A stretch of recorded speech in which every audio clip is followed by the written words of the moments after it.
For every Filipino fan, there's one app made just for you. Watch the biggest games live.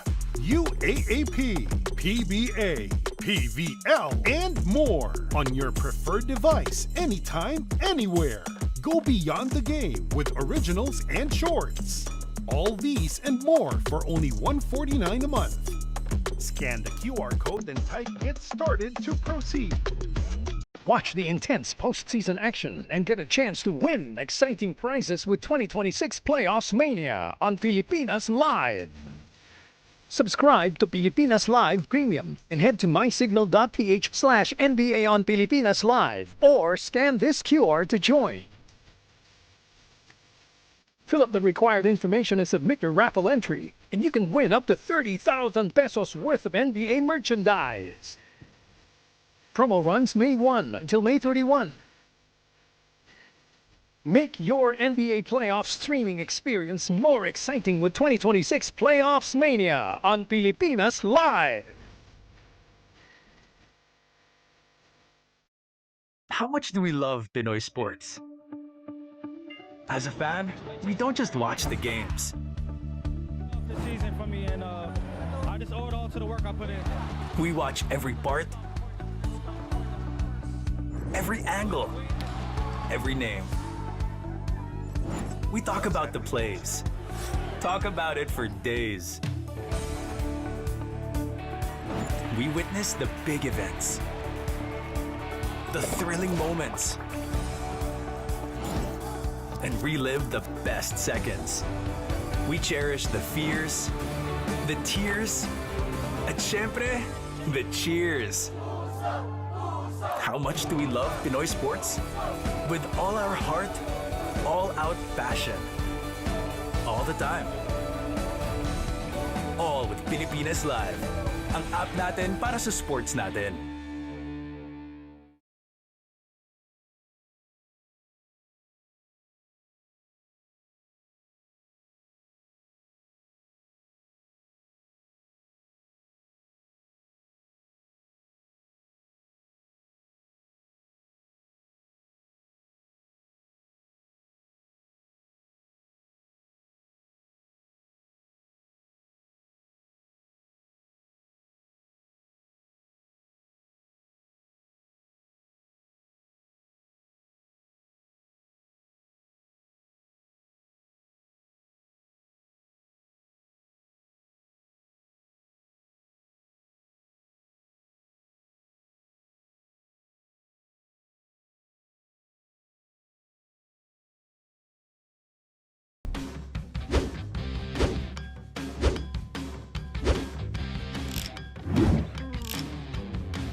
For every Filipino fan, there's one app made just for you.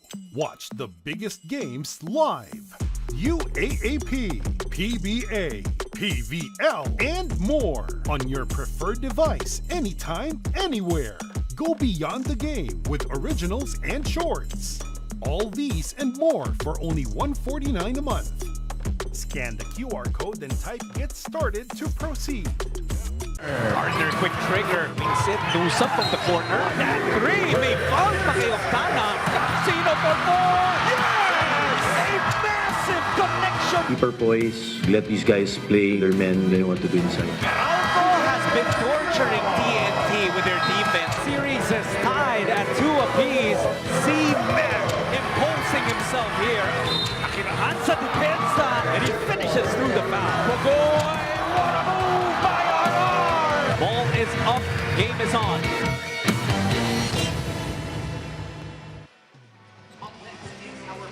Nandito po kami sa Smart Araneta Coliseum, the Big Dome in Cubao, Quezon City, for some PBA Commissioner's Cup semifinals action. The fans are here, they're ready to watch. Dalawang laro ang napanalo ng Meralco. dalawa na rin ang napanalo ng TNT. It's down to a best of 3 sa seryeng ito. And this could be the most crucial game, the turning point of the series perhaps. A 3-2 advantage would be great for either of these two. We'll find out in the next 2 hours sino magwawagi. Ako po si Charlie Cuna, kasama ko si Dean, Kinito Henson. Apple David will be with us shortly. But Dean, 2 apiece, best of 3 na lang. Who's got the advantage? Meron ba? Advantage? That's a big question mark. It's a 50-50 game because this is a tiebreaker. Kung titingnan natin ang mga record nila sa eliminations, labag na naman ang Meralco, 8-4 ang record nila, 6-6 naman ang record ng TNT. Number 8 ang TNT sa eliminations, number 4 ang Meralco. But in the playoffs, ang Meralco is 3-3. Ang TNT is 4-2. Mas maganda ang record ng TNT in the playoffs. That's right. You know, TNT was up 2-1 already in the series, pero nakabawi nga itong Meralco sa kanilang huling laban just a couple of nights ago. And with new imports, both of these teams, yung mas maganda ang pinakita ng Meralco overall in that last meeting that they had. All about adjustments, and yes, Meralco is evening up the series. Ito makikita natin ang statistics in that game. Yung 51% ng Meralco, that's the highest that they have shot from the field in this series. Tapos yung free throws nila, you notice that they gave up 29 free throws to TNT, but still they weathered the storm. Yung points of turnovers, 26 points from Meralco, that's also the highest in any game in the semifinals. Pati din yung points in the paint nila, that's a big margin that Meralco enjoyed from the inside lane. So just better play overall para sa Bolts. They'll see if they can continue that sa araw na ito. And the guy who led them in that game, naging best player in his best semifinals game so far, CJ Cancino. Cancino with 17 points in game number 4. But in games number 1 to 3 in the semifinals, ang kanyang inambag na points on average is 8.3 points. So he more than doubled that with his performance in game number 4. At meron pa siyang big 4-point shot in that game. So that's a series high for him. Makita natin ang ginawa niya in terms of rebounds and steals. But yung percentage niya from the field, that is crucial. 50% from the floor in game number 4. That's right. So Cancino leading the way among the locals. Pero meron silang bagong pinaradang import sa araw na iyon dahil pinauwi na nila si Marvin Jones. Ito ang pumalit. Yan si Patrick Gardner. He's a 26-year-old player. A young one with a lefty outside shot. Looks to have a soft touch, Dean. But obviously, first game pa lang niya. So medyo nangangapa pa. Soft touch, I don't know if it's also a soft body because I don't think he's a banger. He's not a physical player, but he can get you points from the outside. And if TNT plays the zone defense that they did in games 3 and 4, then he might be a good weapon against that zone. Itong ginawa niya sa game number 4, he was 8 out of 16 from the field, 20 points and 13 rebounds in his very first game with very few practices with Meralco. By the way, his career high 37 points that he scored when he was playing in the NCAA Division 2. That's right. So itong si Gardner, bigger things expected from him. But kung best player of the game si Cancino, ito best supporting player siguro ang ginawa ni Mocon sa larong iyon. Because you know, he's really the barometer it seems. In wins and in losses, ito yung mga numero niya. Very clearly he steps up. And Meralco takes advantage of him stepping up because sa dalawang panalo ng Meralco in this series, he averaged 14.5 points. But in the losses, only 4 points a game. So you see the difference between the wins and the losses of Meralco and the performance of JP Mocon. Tama yung sinabi mo, Charlie, looks like he appears to be the barometer of this Meralco team. Mocon plays well, Meralco wins. Let's see if that will happen sa araw na ito. Pupunta tayo kay Apple David at courtside. May mga Meralco news pa siya. Being much ready on what defense TNT is gonna throw at them, and at the same time having good familiarity sa laro ni Chris McCullough. Did Meralco on edge last game. Dagdag pa dyan, sabi ni assistant coach Sandro Soriano, it is their pride sa kanilang individual na depensa, containing their man one-on-one para hindi na sila mahirapan mag-rotate sa shooters was also crucial. Dito sa Game 5, they want to have a calm mind with extreme focus to execute again what they want to do ng may fighting spirit. Gentlemen? Well, fighting spirit was definitely there in game number 4. Pero ibang araw na ito, we all start from 0-0. Kaya tinan natin kung dala pa rin nila yung fighting spirit na yan. Ito, nangako na dadalhin niya ang fighting spirit. Sabi niya, just let me get my bearings and I'll be scary. Yan ang sabi niya, Chris McCullough. 24 points and 9 rebounds in his first game with TNT. He's a replacement import for Bol Bol, so big shoes to fill.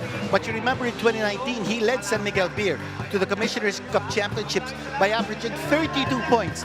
Now, in that same conference, he hit his career high 51 points. This guy is an offensive juggernaut. But whether he can get his game going against Meralco in this series remains to be seen. And remember the quality of import na kalaban niya noong 2019, Terrence Jones. That's a top of the level import right there. Kaya tinalo niya yon. Ito naman si RR Pogoy, always the reliable player. And he has stepped up his game as this conference has gone on. Dean, if you look at his stats from the elims to the quarters to the semis, parang paganda ng paganda. Well, for the eliminations, he only averaged 7.9 points. In the quarterfinals, doon siya nagpakita 18 points. In the semifinals so far, close to 18 points. So he's been very consistent as far as scoring is concerned. Kailangan na kailangan ang kanyang puntos because, well, nawala sa kanila yung puntos ni Bol Bol. He was averaging, close to 38 points a game. And a lot of players have to fill in the gap because wala nang nga si Bol Bol. Yun na nga eh. Ano, Apple? Anong tingin mo sa TNT? I agree with the both of you, pero alam nyo, cause for concern talaga yung turnovers nila last game according to assistant coach Sandy Arespa-Cochaga. To add to that, the points of turnovers naman that they allowed in such a close game pa. There must be a conscious effort to take care of the basketball. At pagdating naman sa depensa, well, Patrick Gardner produced similar numbers kay Marvin Jones, and it was the locals of Meralco who stepped up. So they really need to locate and lock down these locals. Charlie and Dean. Makikita natin kung mangyayari nga yan. And tapos may mga keys to winning tayo sa laban na ito. Ang ating Dean's List for today. Let's check it out. Unahin natin ang Meralco. I think it's important that they do not commit careless fouls. Now, they're number 1 sa liga natin in terms of most free throws allowed. That's 29.3 free throws ang ina-allowed ng Meralco. And in the semifinal series so far, TNT is going to the line 26.3 attempts. Also, PG is perfect for the zone. And PG, meaning Patrick Gardner, we know that he can hit the shot from the outside. Kung patuloy ang gagamitin ni Coach Chod Reyes sa zone defense, he can be a zone breaker. And finally, pressure into turnovers because nakita natin in game number 4, ang daming turnovers ng TNT. 15 turnovers, that's the most that they've turned the ball over in this series. Plus, nag-26 turnover points ang Meralco. That's right. We'll look at the other side of that Dean's List. Yung papanig naman ng TNT. Importante sa kanila, they make the extra pass. Last place ang TNT sa assist with only 15.4 assists in this conference. But a good sign is in games 1, 2, and 3 of the semifinal series, average assist sila 11.3.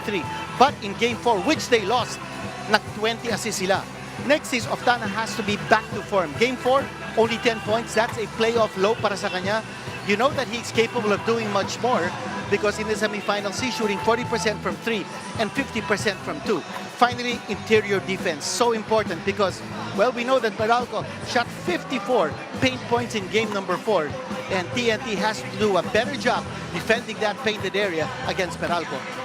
So yan ang mga keys to winning sa ating Dean's List para sa laban ng Meralco TNT. This is game number 5. They're tied at 2 apiece. So napakalaking bagay kung makamit nila itong panalo na ito dito sa Smart Araneta Coliseum, the SAC. And well, for more on TNT, Calvin Oftana, kailangan din natin pag-usapan. Yan ang 1-2 punch actually sa locals. It's Pogoy, who we talked about earlier. And then Calvin Oftana is the other guy. Yun ang sinabi natin kanina about his game 4 performance, only 10 points. But you know, Calvin Oftana, from games 1 to 3, he averaged 17 points. They were capitalizing on the mismatch, on a one-on-one mismatch. But I think Meralco's figured that out. They're no longer going small against Calvin Oftana. They're putting top defenders on him. They're doubling him. They're forcing him to release. So TNT has to have a countermeasure to make sure that Calvin Oftana is back in form, shooting his points. We're looking at the TNT squad, just getting ready. Some final words mula kay Coach Chot Reyes to motivate his team. Remember, they did win in a game that they did not have an import after ball had gone down. And well, now they have McCullough, who promises to be better. But let's see if Patrick Gardner is up to the task defending a first-round NBA draft pick like McCullough. Well, for TNT, all about defense. Nanalo sila against Meralco in game number 3 without an import because they held the Bolts down to 75 points. all about defense. In the first game of this series, which TNT also won, they held Meralco to less than 90. That's 89 points. If they continue to do that, if they hold Meralco to less than 90 points, they have a good chance of winning. There's Chris McCullough on your screen. So, balik import yan. Nagbagi na nga ng championship yan. Back in 2019 with the SM Pyramid. Ito, babato na natin kay Mark Luzon. He is our venue announcer today here at the Big Dome. He's going to call out the starting lineup for coaches Chot Reyes. And on the other side, Luigi Trillo and Nenad Vucinic. TNT Tropang 5G. Let us meet the starting lineups first from your Meralco Bolts. At guard from Pangasinan, number 5, Jason Brickman. From Valenzuela, also at guard, number 71, CJ Cancino. At center, number 15, Patrick Gardner. At forward, from Pitigiloas Norte, number 11, Chris Newsom. And from Cavite City, at forward, number 7, Cliff Hodge. Head coach from Meralco is Luigi Trillo. And now introducing the starters for the TNT Tropang 5G. From Guagua, Pampanga, at guard, number 17, Jason Castro. Also at guard from Dumaguete, number 8, Calvin Oftana. And center, number 5, Chris Macalo. From Talisay, Cebu, at forward, number 16, R.R. Pagoy.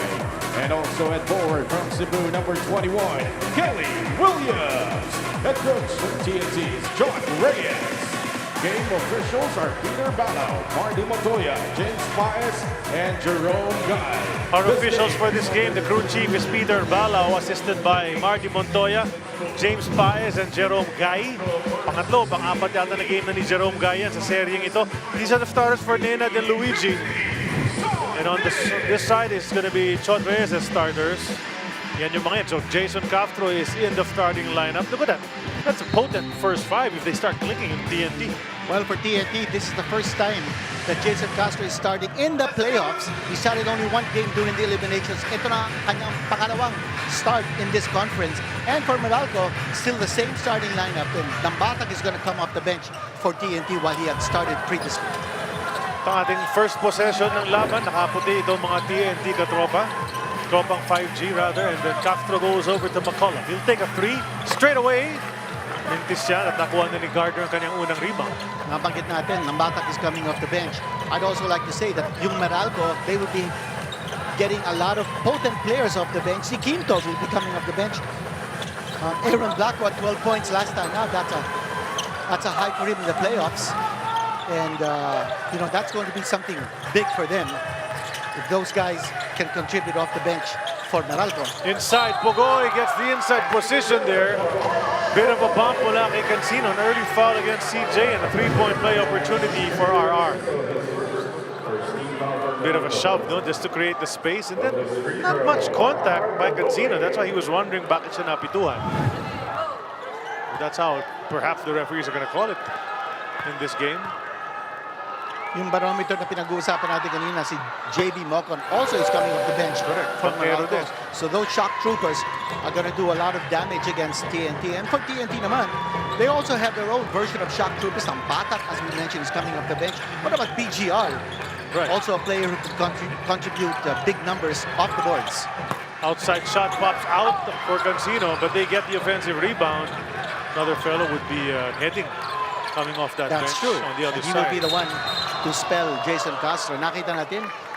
And that offensive rebound, si Patrick Gardner had the ball inside the shaded area, but he hesitated to go strong, and he opted to pass it out. So, you know, my reading, my evaluation very early on for Patrick Gardner is that he's not a physical player. He's not an inside operator. That's right, but we'll see if he can at least get some shots inside that painted area kahit sa mga drop pass. But look at that drive! CJ Cancino not to be thwarted a second time as he attacks the hoop. And good move on the part of Cancino because you know that he is capable of taking the shot from the outside. And if the defense is going to close out on him from the outside, he's going to drive in. You know, you notice they're attacking CJ Cancino on defense, and Cancino has given up shots on the exact same spot. One to Cancino, one to Oftana, one to Pogoy. Yun ang binanggit natin kanina about Oftana. No? He's going to attack the mismatch.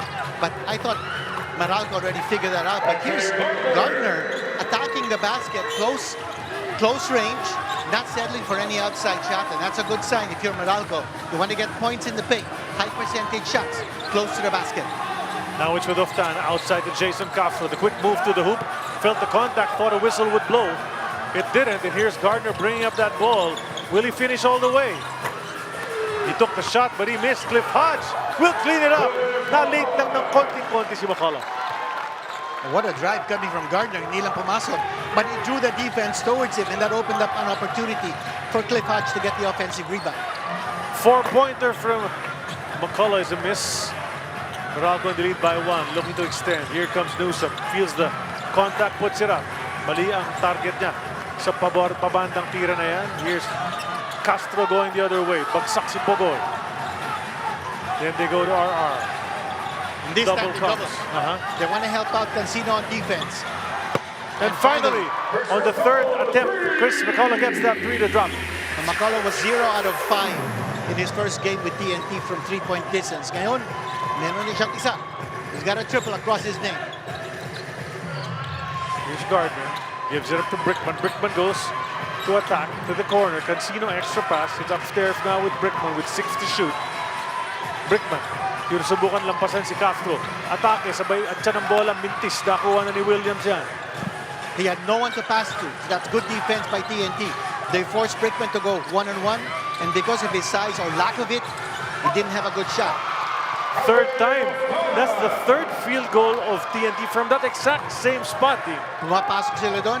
They're aggressive attacking that basket, and they're looking for one-on-one situations where they can take advantage of Oftana's size. Here's Brickman. He kicks to Newsom. Couldn't shoot it. Good defense from Jason. Brickman open top of the key. Flips up the 3 and miss. Hodge kept it alive.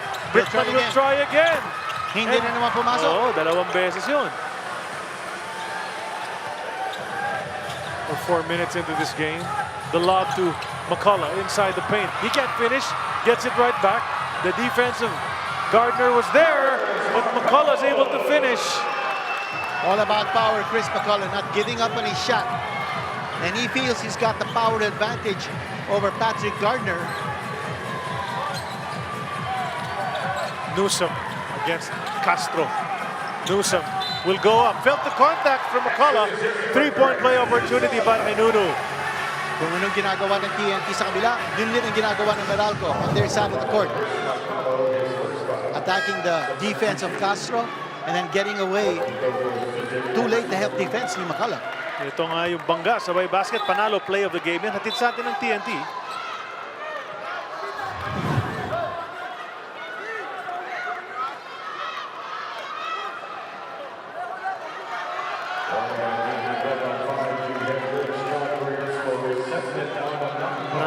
Tawagan ng warning si Coach Chot Reyes, resentment to a non-call. Which was he asking for? Alin kaya doon yung sinasabi niyang hindi natawagan ng foul? Must have been a play on the other side. Here's Jason Castro going back or going to the bench for the first time in this contest. And Nambatak filling in for him. Another offensive rebound for the Bolts. Brickman will swing it to Newsom, who steps into a 3-pointer. That was a foul. Right. They're gonna call it on Oftana. Si Oftana natawagan. And 3 team fouls already para sa TNT. Isa pa lamang para sa Meralco. Panoorin natin ang pangyayari. The challenge and then got him on the arm. And all the other players, you see Hodge. So yan, pinomonster ni Hodge kung ano nangyari. Pero hindi makuha ni Newsom ang range. Missing the free throws. Dalawa na siya, mintis. And Meralco getting a lot of offensive rebounds very early in this contest. Oh, another missed free throw. That's here. 3 straight misses Newsom. for him. He missed the bonus free throw and then mintis itong dalawa so far. Coach Otre is still infuriated because of some non-calls. But here's the first free throw made by Newsom after missing 3 in a row. Pogoy, the same spot. 4 layups for TNT. Right there on the right side of the basket. Well, they're clearing that side. They're giving isolation on that end of the floor because yung depensa ng Meralco all the way over to the weak side. Gardner, his first outside shot. That's a miss. The tap from Hodge kept it alive. Another offensive rebound. Nowhere to go for Newsom. And they go back to Gardner. Import contra import ngayon ang labanan. Can't take it. They go to Quinto with 2 seconds to shoot. Nawala na rin sa kanyang bola. Putok ang 24-second shot clock. That's tough defense. Yun ang sinabi natin kanina. Only way the TNT is going to win this game is if they play the tough defense and force those turnovers, those 24-second shot clock violations on Meralco.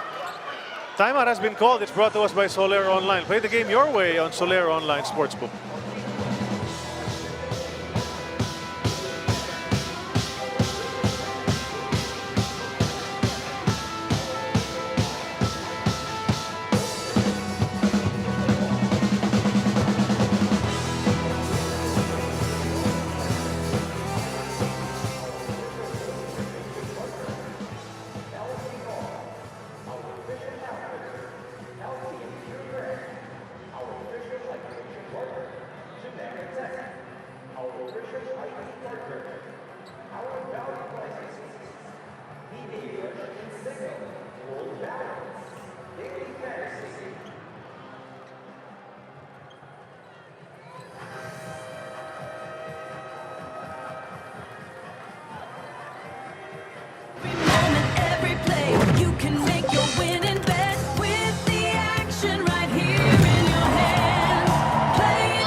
Ito yung barometer sa ating semis, ang average free throws, turnovers, saka turnover points. Nakikita natin para sa Meralco, yung mga numbers bagsak.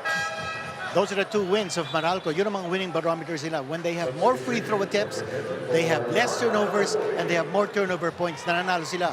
You see what happened to Meralco in those 2 wins of Tropang 5G. Balik sa aksyon, si Ray ng Batak may tangan ng bola. Brickman nakabantay.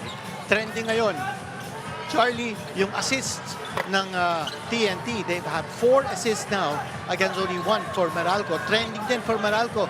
Ang kanilang rebounding on the offensive glass, 5 offensive rebounds against only 1 for TNT.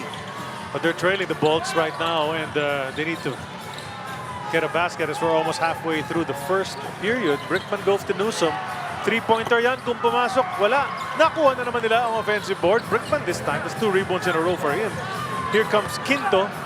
Attacks the basket and then wanted to drop it off to Hodge, who was not ready. Akala niya ititira na. That looked like a 1-2-2 zone defense applied by TNT very early in this game. In games 3 and 4, I thought Coach Schott went to the zone defense in the second half, a little late in the game. But now, right from the start, they're making Meralco bleed for points. Batak hands it off to McCullough. Now it's Oftana. He was open momentarily. He's thinking about it. McCullough goes to BJR. Balik kay Calvin. That's in and out. Now let's see what TNT's defense will look like here. And they go back to that zone. Underneath, Cliff Hodge too strong off the glass, but Patrick Gardner's there for the putback. A little more active underneath the board, si Gardner, compared to his first game. 14-11 is our score. 5 and 10 to go. You see that space is wide open for TNT to attack, and there you have it again. There's the attack. They leave that space so wide open because they have deadly outside shooters. When you have threats from the floor, from the outside by TNT, Meralco's forced to extend their defense, and that leaves a big gap underneath the basket for drives and penetrations. Kaya nakapasok doon si BGR. Coach Luigi not happy with that foul called against his import. He says he was just standing up. Patrick Gardner. Remember, Gardner did foul out sa kanyang pangunang laban dito sa PBA. Naka-6 fouls siya with several minutes left.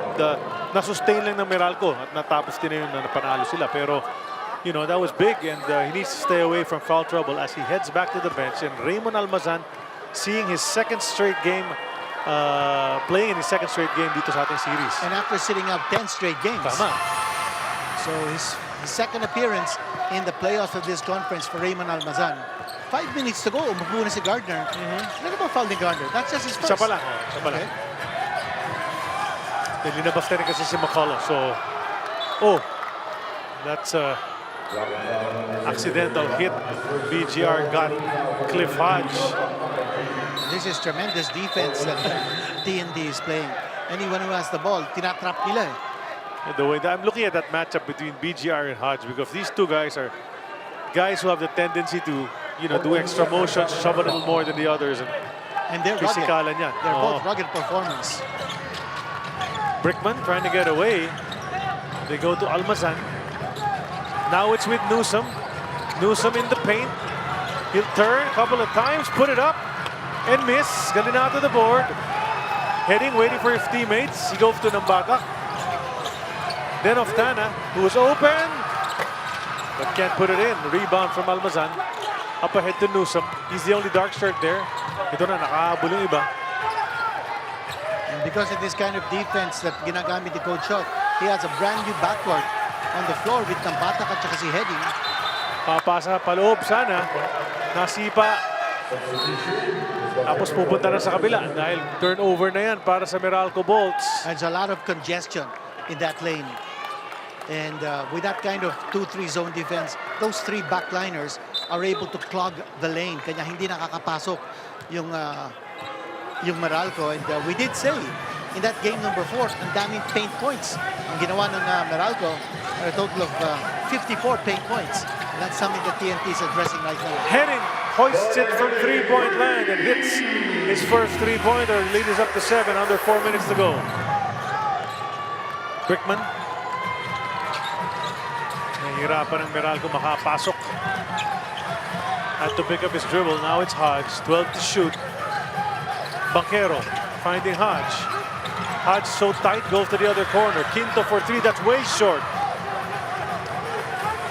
This time, wala nang offensive rebound ng Meralco. And that time, TNT went man to man. So wala na yung kanilang zone defense and easy 2 points. Big passing. Galinato Jr. finding the cutting Brandon Ganuelas Rosser. And for the 5th time here in the first period, a layup is made right there on the right side of the basket. The timeout brought to us by Soler Online. Play the game your way on Soler Online Sportsbook.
Ito naman yung winning barometers para sa Meralco Bolts. That's the 2 wins of Meralco. Average field goal percentage nila, 47%. TNT only 40. Average rebounds, malaki na rin differential. And so on down the line. So those are the winning barometers when Meralco wins. That's the 4th turnover against Meralco. TNT still 0 turnover in this game. Coming off a timeout, they threw that ball away immediately. Nabanggit mo na nga kanina, 6 assists already for TNT, just 1 for Meralco thus far. 9-point lead, looking to build. Magdo-double digits na to din pag makashoot ito ang TNT. Ito na naman yung atake. And will they call it a shooting foul? Hindi yata. Foul downstairs. And, you know, napapag-usapan natin yung depensa ng TNT that has forced 4 turnovers so far. Ang field goal percentage ng Meralco is less than 30%, at 29.4%.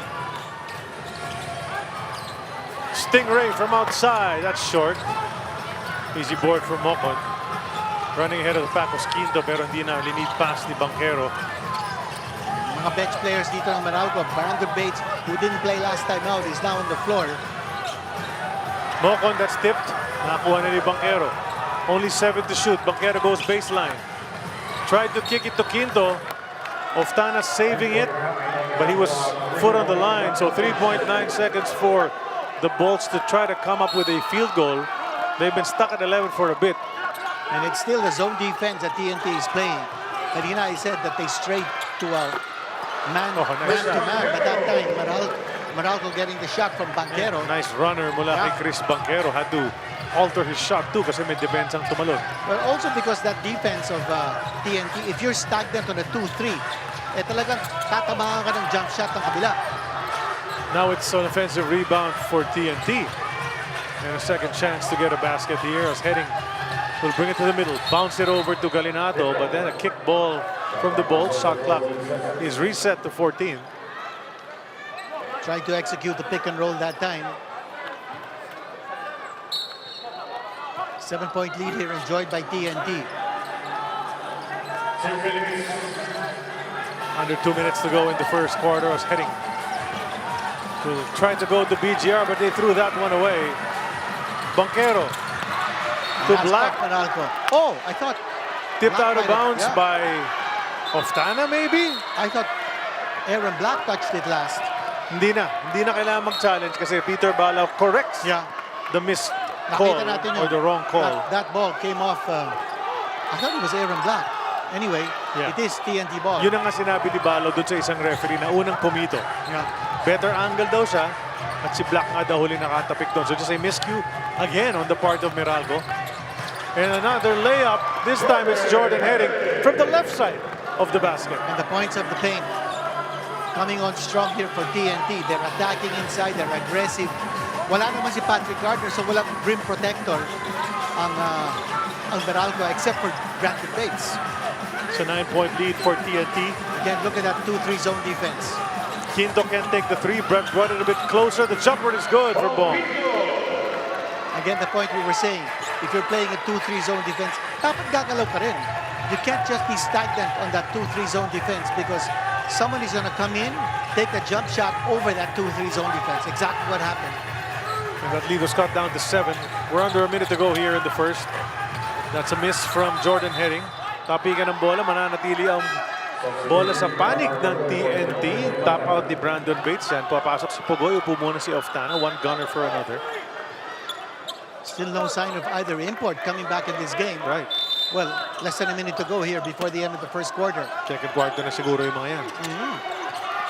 Hindi maka-inbound. Finally, nakuha na ni Pugoy. Kapapasok lang muli sa laro, pero tira agad.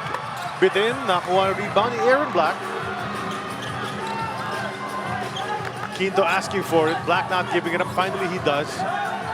Now, Banquero. It's a bit of a smallish lineup here for Meralco. Si Bates lang ang malaki. Mocon in the paint. Makes it to the hoop. Nice spin move to elude the defense. That time they got in the middle of that zone defense and they attacked, which is something that they can do. BGR from 3. He can hit that at times, but not then. Last shot time for the Bolts. They're going to cut down this lead if they make a basket. Banquero di discarte. Puts it up and in. And he cuts down the lead to just 3 after the first 12 minutes of action here at the Big Dome. TNT is up. 22-19 ang ating score. Back with second quarter action.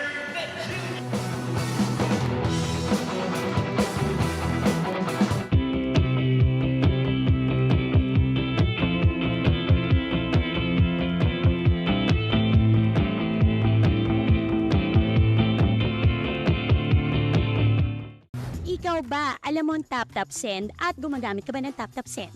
Yes, tap-tap send ang ginagamit ko kapag nagpapadala ka sa Pilipinas. Kakapadala ko lang na.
We have Coach Josh Reyes of TNT. Coach Josh, up 3 after the first 12 minutes.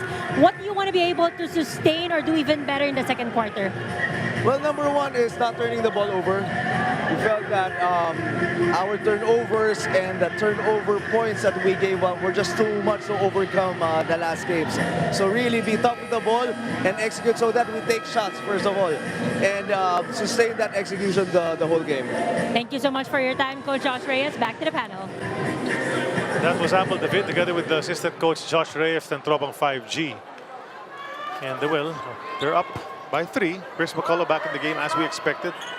Pero yung Meralco, hindi pa rin binabalik si Patrick Gardner. Well, yung sinabi ni Coach Josh kay Apple kanina, addressing the turnover so far. Only 1 turnover against TNT's game na to, and already 5 turnovers against Meralco. Almost slapped away by McCullough, but they keep possession. Meralco. Bongquito backing down Pogoy. He'll turn. Thought he got some contact. Is asking the referee for a call. He got the basket anyway. And you notice that Meralco is attacking the back line of 3 defenders on the 2-3 zone ng TNT. That's where there is very little movement. Kaya sila nakakawala. That's a block upstairs from Aaron Black. I think it was clear, but they're saying there was a bit of a shove bago tumira si Heading. So foul on Aaron. Watch this. Diyan ba yung foul? Yung ipit na yun? Ah, yeah, he got him on the arm before that block. So free throws for Heading hits the first one. Isa pang parating at si Jordan Heading. Yung elims to quarterfinals, yan ang mga numero niya sa may kaliwa. 7.4 points lamang. Pero ngayon sa semis, +5 na kanyang point production. Big jump here in the improvement of Jordan Heading. And in this conference, he missed that shot. This guy's a 90.5% shooter from the free throw line. No longer after that miss, but you know, Heading, he was the best player in game number 1 of this series, which seems like ages ago already. Bates in the paint, and he gets that basket. And you like that from Brandon Bates because normally he would have just kicked it out to the other side. Dahil libre yung kanyang team. Well, I think Meralco's figured out how to attack that zone defense. They're attacking that backline 3 formation of that 2-3 zone defense, and they've been able to get baskets. Pogoy goes over to Heading. 5 to shoot, down to McCullough. Ang lead ng kanyang bantay, dumobol, jumper, no go, and he settled for that outside shot against a much smaller defender. And you notice there was coordination among the defenders of Meralco. They asked for a double team on McCullough. Chance to lead, there you go. Eto na naman. Lamang na Meralco. So down by 9, but just like that, they're up by 2. TNT needs to readjust its defensive alignment against Meralco. Meralco's been able to connect repeatedly. It's a 14-3 run from the Bolts. McCullough's outside shot finds the mark. That's a nice, sweet shot coming from McCullough. He's known for that. And you know, coming off Taiwan, and he just played in Taiwan less than 2 weeks ago, he is in game shape. Problem is when you're playing in Taiwan as well as in Korea and Japan, you're playing with 2 imports. So now, the sole responsibility is on his shoulders. He can't rely on any other import. So there's a big adjustment on his part. Now here's Quinto. Oh, they're going to call R.R. Pogoy for a flop. And the crowd reacting at the way Peter Balo demonstrated the way Pogoy flopped. Of course, he's going to deny it and say that he got knocked down legitimately. Well, that deserves a second look. Ito, panurin natin. Bates the bump. Sabay bagsak si Pogoy. Let's watch it from another angle. Well, Bates is a big boy. Yeah. So maybe there was a bit of a jolt on Pogoy. Referee Balao though deemed it excessive and flop altogether.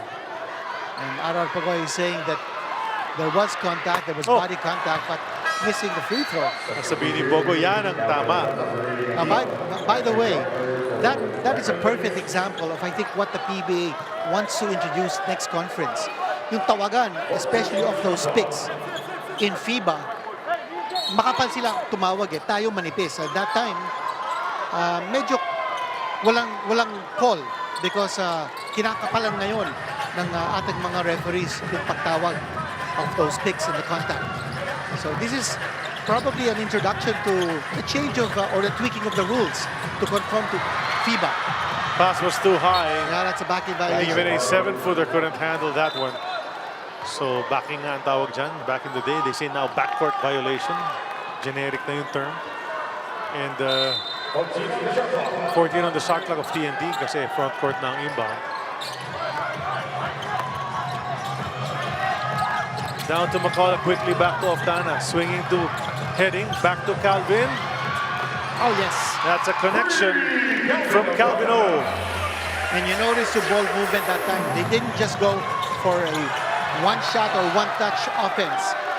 Ito, alam mo, it's really tough to adjust to a new import, di ba? Yeah. Tagal-tagal mong player si Marvin Jones. If that was Jones, probably would have gotten him the ball at the right spot. But 2 in a row, bad passes to Gardner. But here's a 3 from Oftana on the other side, brought to us by Arena Plus Sportsbook. So turnover na naman ng Meralco. After taking that lead, they've given it up. And now they're down by 3, a chance to go even deeper. 0 of 6 from 3 ang Meralco so far. Nakatatlong tres na ang TNT din. So the outside shot not working for the Bolts so far.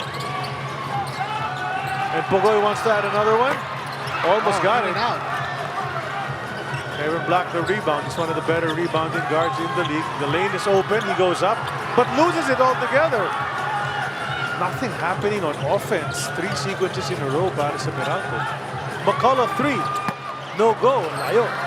Pugoy kept it alive. Offensive rebound for TNT. Pugoy asking Ferrer to come over.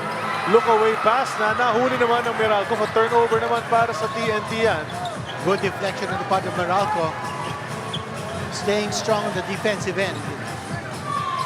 Wala nang zone defense dito ang Patrick Gardner, another basket inside the painted area. He's got 6 in total. Nice floater coming from Gardner. So he's showing that you know, he's not just an outside shooter. He can also penetrate the lane and hit those floaters. He moves well without the ball, so if you hit him in the right spots, you could get him easy baskets such as that. Rebound taken by JV Moko, who apologizes to Aaron Black. Sabi niya, sorry partner. Nagbanggaan kasi sila.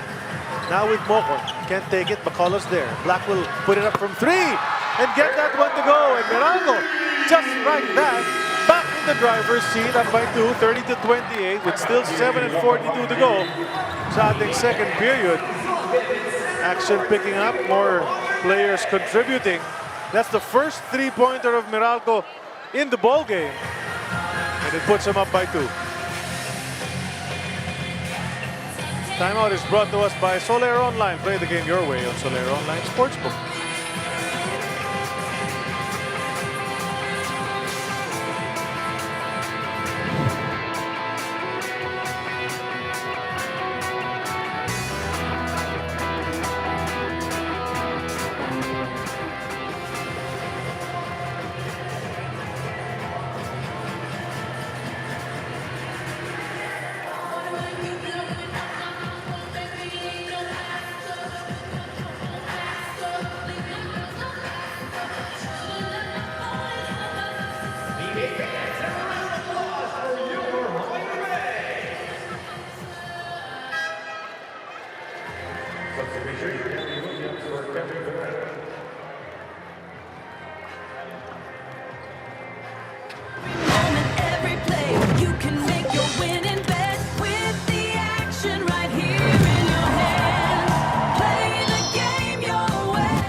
There was an increase of minutes usage for you in Game 4, and your production and efficiency also followed. What allowed you to pick out your spots effectively in the last game, and how are you carrying that game into today? Just trying to make the most of my opportunities on the floor, make the most out of our system. My guys found me in the last game. I was able to make plays on the floor and just to try to stay efficient as much as possible and help my team win. Well, he just hit a big 3, which put his team back in the lead, which is now erased with that basket from Chris McCullough. Quick cut from McCullough and the finish at the rim. And bonus free throw coming up. Pwede lumang na ulit ang TNT. Tama-tama yung interview ni Eileen kay Aaron Black as you see this stretch and the 2 points coming from McCullough. You know, Aaron Black, 12 points in the previous game. That's a conference high for him. That's only the second time that he has scored in double figures in this conference. But Colin missing his free throw. Oh, yun na nga eh. Puntahan muna natin si Apple. Being back here for another stint in the PBA, Chris McCullough remembers the game to be the same daw. Still physical, quick double sa kanya, but after not picking up a basketball for 2 weeks before coming here, he said he felt like he did well nung first game, but could do better. He wants to find his shots early, yung mga mismatches, get to the line, pero sana daw mag-improve din yung free throw shooting niya. Balik sa inyo. Well, we'll see kung ganun nga mangyayari. But nice drive from Gardner. Maganda yung kanyang pag-touch. Sabay kick for Aaron Black. Back-to-back threes for Black. But then back-to-back field goals for Chris McCullough on this side of the floor. Umiikot yung ball ng TNT, but you also notice that they always want to give the ball to Oftana over. They're trying to clear him out for an isolation. But ang Meralco is wise to that, so they're doubling Oftana kaagad. Mabuti naman kay Oftana, binabalik niya yung bola. Oh, there's going to be a foul. Bagsakan yung mga players. It's an offensive foul. It's an offensive foul. Yeah, because someone bumped into the import. The thing is, it seems somebody pushed. Kaya bumangga si McCullough at na-undercut ito si Gardner dahil tinulak ni Mokod si McCullough, and the referee saw that. So parang na friendly fire lang ito si Gardner. They're going to review it. Correct. They're looking for a possible act of unsportsmanlike behavior. May patid yato, may konting tulak na wala sa lugar. This is what they're going to investigate. I think yung tulak na wala sa lugar,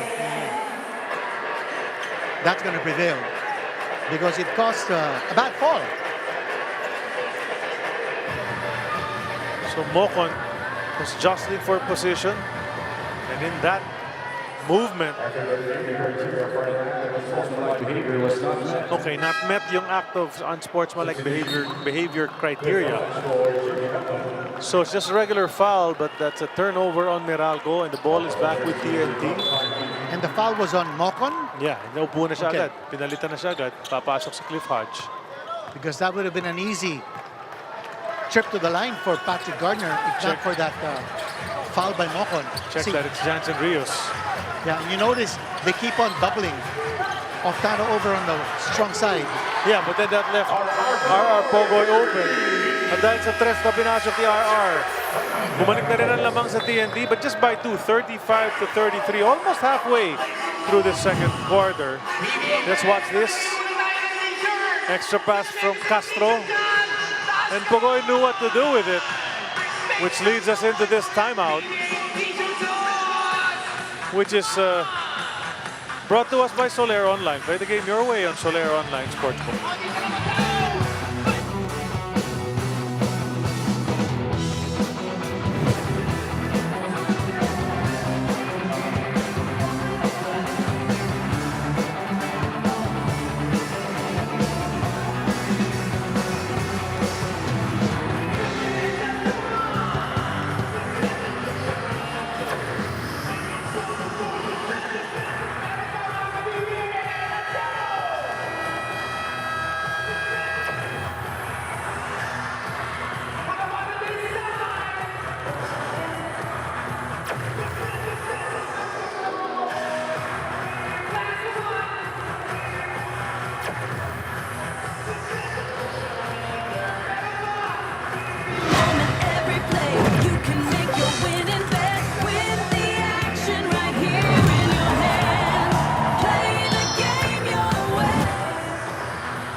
Babalik ngayon yung PBA dito sa RPTV at sa One Sports YouTube. RR Pogoy just gave his team the lead back. Oh, there's former PNP chief and now MMDA general manager Nicolas Torre. He's in the house watching some basketball action.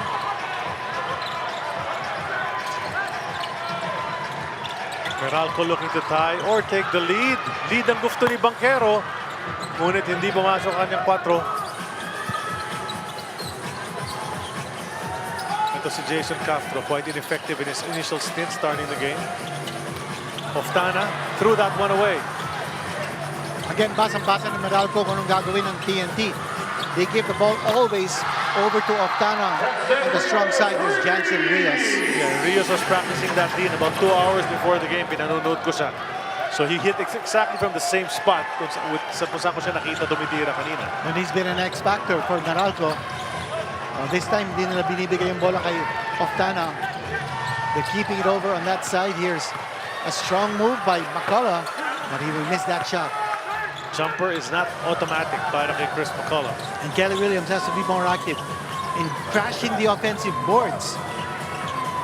Banquero, quick drive. Bouncing into Hodge, not looking to shoot. Gardner, the runner, too strong. Cliff Hodge, what a tip in! Ganda naman ang timing para kay Cliff Hodge. Well, that's the type of game that he's had since he entered the league, Dean. And you know, that zone defense also has its handicaps. They're not getting the May mga gap kasi, no? There's some gaps there. You need to close those gaps. Rebound. Nabibigyan ng pagkakataon ng Meralco to get second opportunities. The pass inside to Hodge. Goes up with the left. Couldn't complete it. He was right there. Nagulat siya na libreng-libre siya. So hindi na dagdagan ng 3-point lead. But Banquero gets into the front and taps it away. Black bouncing to Chris. Chris off the glass. Masyadong predictable ang opensa ng TNT. Nababasa ng Meralco. Good adjustment on the defensive end by the Bolts. They're reading where that entry pass is going, kanya they're able to deflect and steal.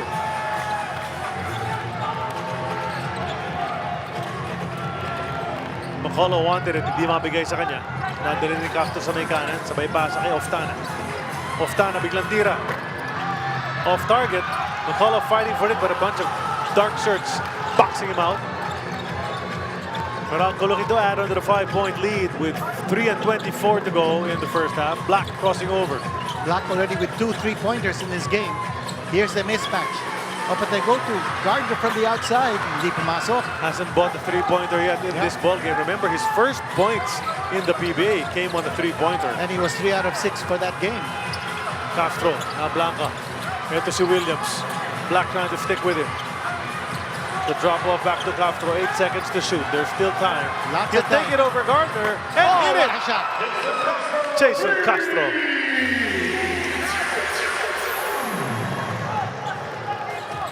Well, Castro in the semifinals, he's shot only 1 out of 6 from 3. That's just his second 3-pointer in the entire semifinals. They go to Gardner. He'll turn towards the hoop and miss yet again. Castro just shot a 3, but the ball off his leg. Tipped away.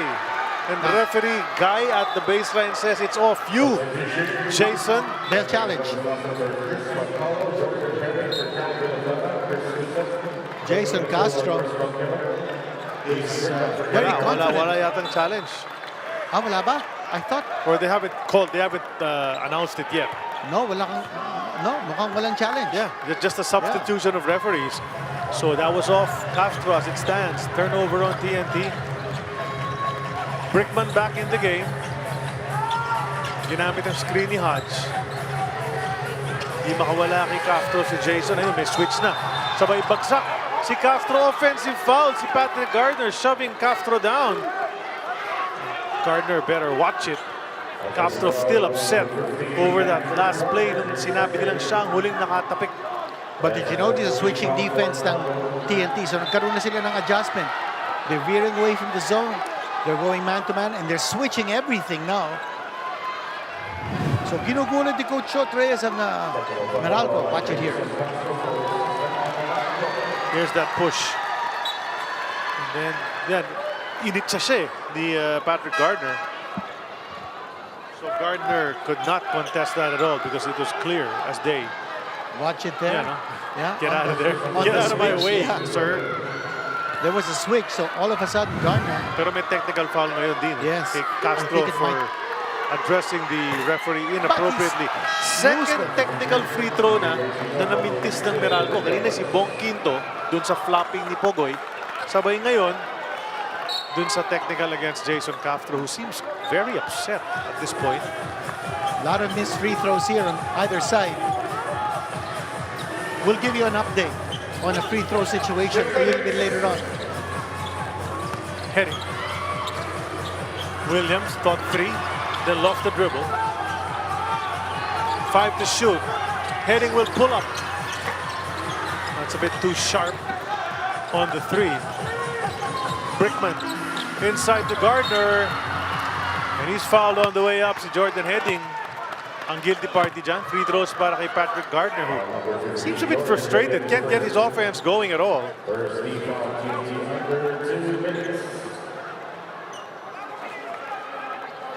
Patrick Gardner out of Marist. Same school as a big man from the 90s, Rick Smits, who played for the Indiana Pacers. Yan, Maris din dito sa Pilipinas, sa Marikina. Maris din ang pangalan. Pero iba yan. Marist College in Poughkeepsie, New York. Correct. That's right. That's where the Flying Dutchman, Rick Smits, played. And here's Gardner making 2 out of 2. He got them both, pero parehong awa. Oh. Yung masyado matulis yung tira niya, it crept over and fell in. That's Each three out of 8 shooting now for Meralco. So they've missed 5 free throws in this game. Kelly will put up a 3, and he won't find the mark. Brickman takes it down. Just a minute and 20 remaining here in the first half. Close game, 4-point lead for the Bolts. Cancino down to Hodge. Na-anticipate ni Castro yan.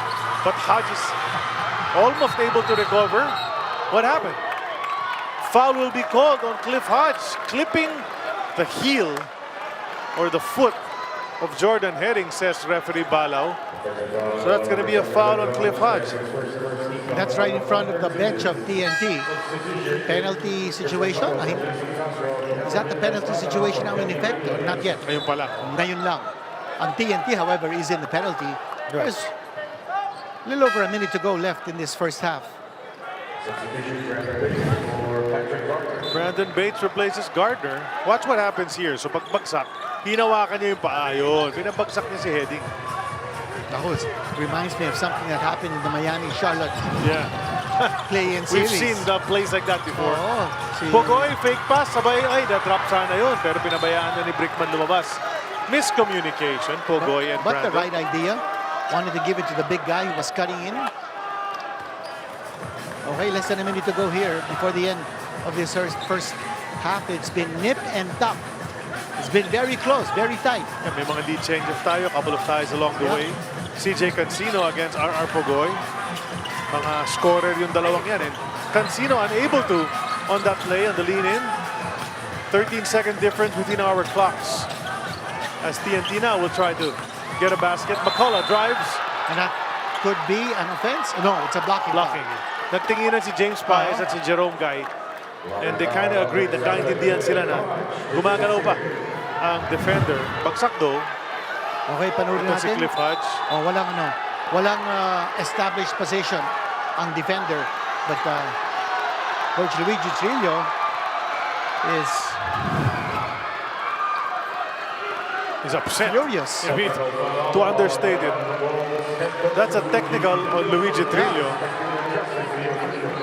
for disrespectfully addressing our game official. And he is in a rage right now. Living. And Oftana is at the line to take the technical free throw. Galit na galit si Luigi. Siya naman na nabigyan ng technical foul. Here's his brother, Paulo Trillo, who's the team manager of Meralco, also talking to the refs. And unlike Meralco, which has missed 2 technical free throws, Oftana makes sure that this one hits the mark. With only 29 seconds to go in the first half. Actually, Oftana is not their best free throw shooter. Here in the semifinals, he's shooting only 57%. 11 points and 5 boards already para kay Chris McCullough. Number 29 pick in the 2015 NBA draft. Played for the Nets and the Wizards. And for the San Miguel Pyramid, where he had a championship. Led them to that championship. Averaged 31 points a game in that conference for San Miguel. And he's someone who's gone around the world. He's played in China, Puerto Rico, in the PBA previously in 2019, as you mentioned, Charlie, Korea, That's where he played 2 years. Taiwan has played 4 years. Also played in Lithuania. Played in Indonesia and even in Libya. So this guy has gone all over the world. All over the place. Playing the game that we all love. Marami na sticker yung bagahe niya. 1 point lead here enjoyed by Meralco. The differential clocks natin for about 5 seconds, but there's 6 seconds left on the shot clock of Meralco. Newsom will try to create some space. No, he goes to Rios, who needs to take it. Put it up in time, but couldn't get it to go. May oras pa. Baka makahirit pa si Cancino. Oh, looking for a foul as well. Look at now, it's Coach Nenad saying, how can you not call anything? Players have fallen on the hard court already. Emotions are high, and expectedly so. Dahil these are the playoffs, the series is tied at 2 games apiece. And this is a turning point, or could be. Game number 5, Marty Montoya being mobbed by the Meralco Bolts, but it seems... And also because TNT was in a penalty. So that took away 2 possible free throws for Meralco. Good defense on that play. And Ciliado defense of the game yan, brought to us by Pioneer LF to seal. Ciliado ang bubong, anumang panahon. Pasok tayo sa halftime, lamang-lamang ng isa. Ang Meralco, 42-41. At kailangan mag-relax yung mga players. Baka medyo magpapalamig na sila muna ngayong halftime. Mamaya na ulit yung mainit na labanan.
Alam mo ang tap-tap send at gumagamit ka ba ng tap-tap send? Yes, tap-tap send ang ginagamit ko kapag nagpapadala ka sa Pilipinas. Kakapadala ko lang na.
For every Filipino fan, there's one app made just for you. Watch the biggest games live. UAAP, PBA, PVL, and more on your preferred device anytime, anywhere. Go beyond the game with originals and shorts. All these and more for only $149 a month. Scan the QR code and type "Get Started" to proceed. Watch the intense postseason action and get a chance to win exciting prizes with 2026 Playoffs Mania on Filipinas Live. Subscribe to Pilipinas Live Premium and head to mysignal.ph/NBA on Pilipinas Live or scan this QR to join. Fill up the required information and submit your raffle entry, and you can win up to 30,000 pesos worth of NBA merchandise. Promo runs May 1 until May 31. Make your NBA playoff streaming experience more exciting with 2026 Playoffs Mania on Pilipinas Live. How much do we love Pinoy sports? As a fan, we don't just watch the games. The season for me, and I just owe it all to the work I put in. We watch every part, every angle, every name. We talk about the plays. Talk about it for days. We witness the big events, the thrilling moments, and relive the best seconds. We cherish the fears, the tears, at syempre, the cheers. How much do we love Pinoy sports? With all our heart, all-out passion. All the time. All with Pilipinas Live. Ang app natin para sa sports natin.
Ba, alam mo ang tap-tap send at gumagamit ka ba ng tap-tap send?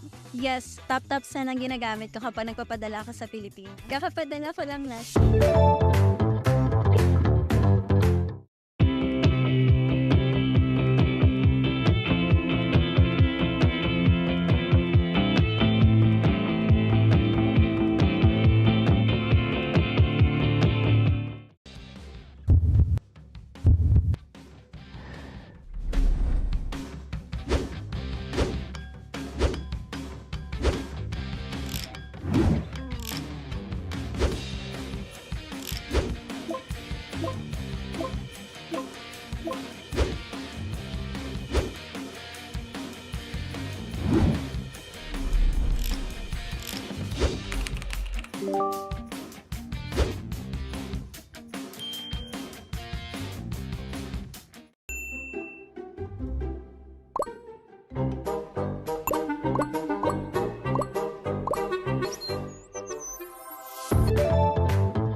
For every Filipino fan, there's one app made just for you. Watch the biggest games live. UAAP, PBA, PVL, and more on your preferred device anytime, anywhere. Go beyond the game with originals and shorts. All these and more for only $149 a month. Scan the QR code and type "Get Started" to proceed. Watch the intense postseason action and get a chance to win exciting prizes with 2026 Playoffs Mania on Pilipinas Live. Subscribe to Pilipinas Live Premium and head to mysignal.ph/NBA on Pilipinas Live or scan this QR to join. Fill up the required information and submit your raffle entry, and you can win up to 30,000 pesos worth of NBA merchandise. Promo runs May 1 until May 31. Make your NBA playoff streaming experience more exciting with 2026 Playoffs Mania on Pilipinas Live. How much do we love Pinoy sports? As a fan, we don't just watch the games. This season for me, and I just owe it all to the work I put in. We watch every part, every angle, every name. We talk about the plays. Talk about it for days. We witness the big events, the thrilling moments, and relive the best seconds. We cherish the fears, the tears, at syempre, the cheers. How much do we love Pinoy sports? With all our heart, all-out passion. All the time. All with Pilipinas Live. Ang app natin para sa sports natin.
Alam mo ang tap-tap send at gumagamit ka ba ng tap-tap send? Yes, tap-tap send ang ginagamit ko kapag nagpapadala ka sa Pilipinas. Kakapadala ko lang last.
For every Filipino fan, there's one app made just for you. Watch the biggest games live. UAAP, PBA, PVL, and more on your preferred device anytime, anywhere.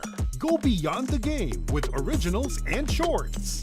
All these and more for only $149 a month. Scan the QR code and type "Get Started" to proceed.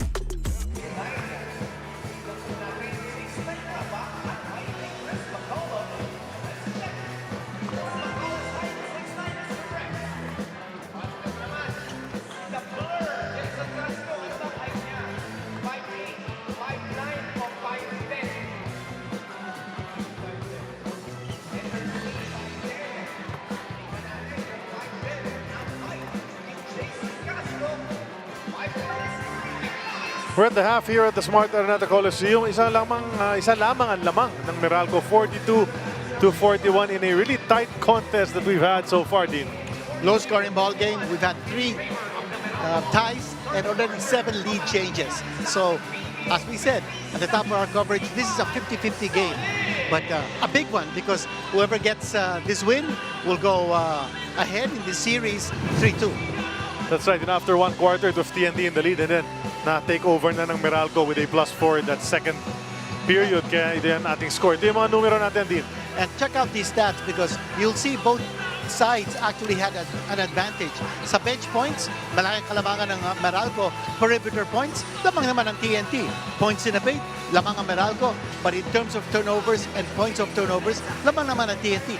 That's the reason why we have a very close ball game. Both these teams are dominating different statistical categories. At ito yung ating mga leading scorers. Wala pa nakaka-double digit sa panig ng Meralco. It's Gardner with 8 and then ably supported off the bench, by the way, by Banquero, Black, and Mocon, all off the bench. And then Chris McCullough with 13.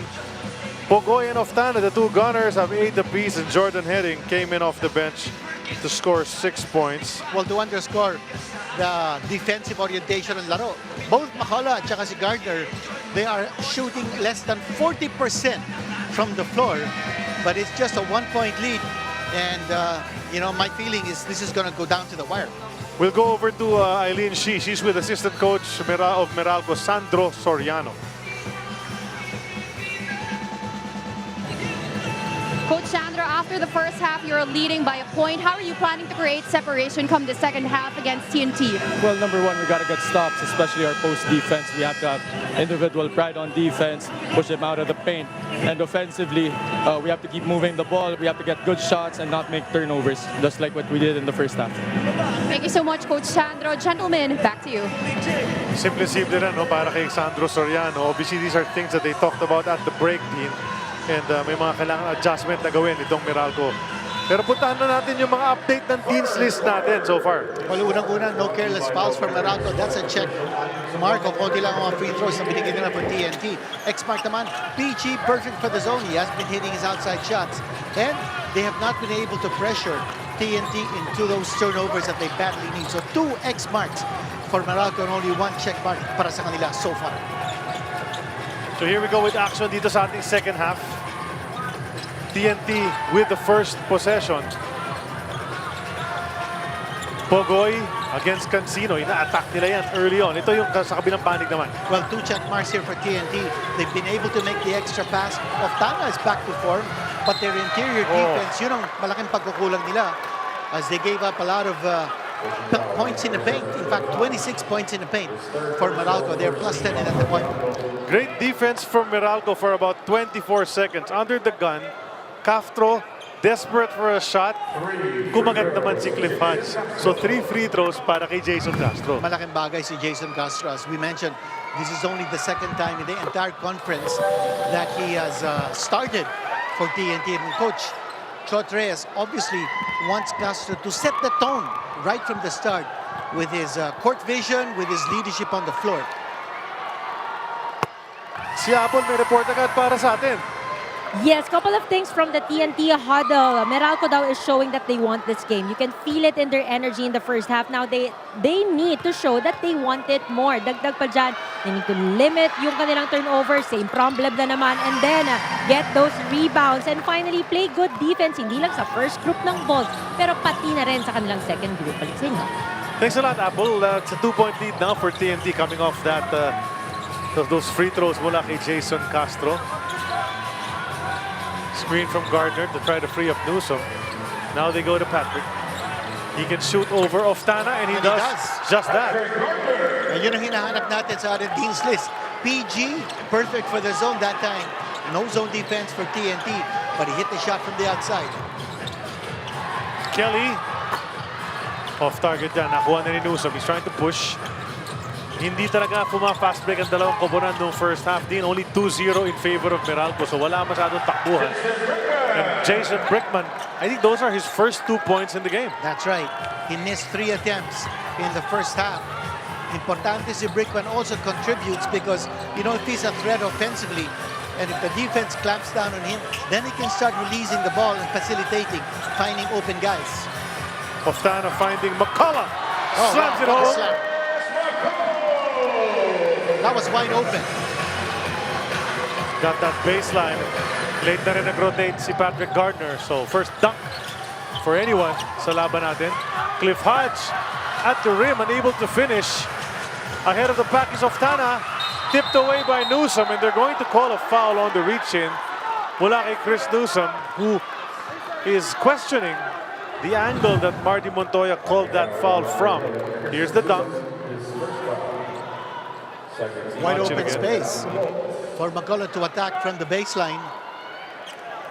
Yan ang napansin natin in the first half, that TNT getting a lot of clear-out space to give the ball one-on-one to their offensive attackers.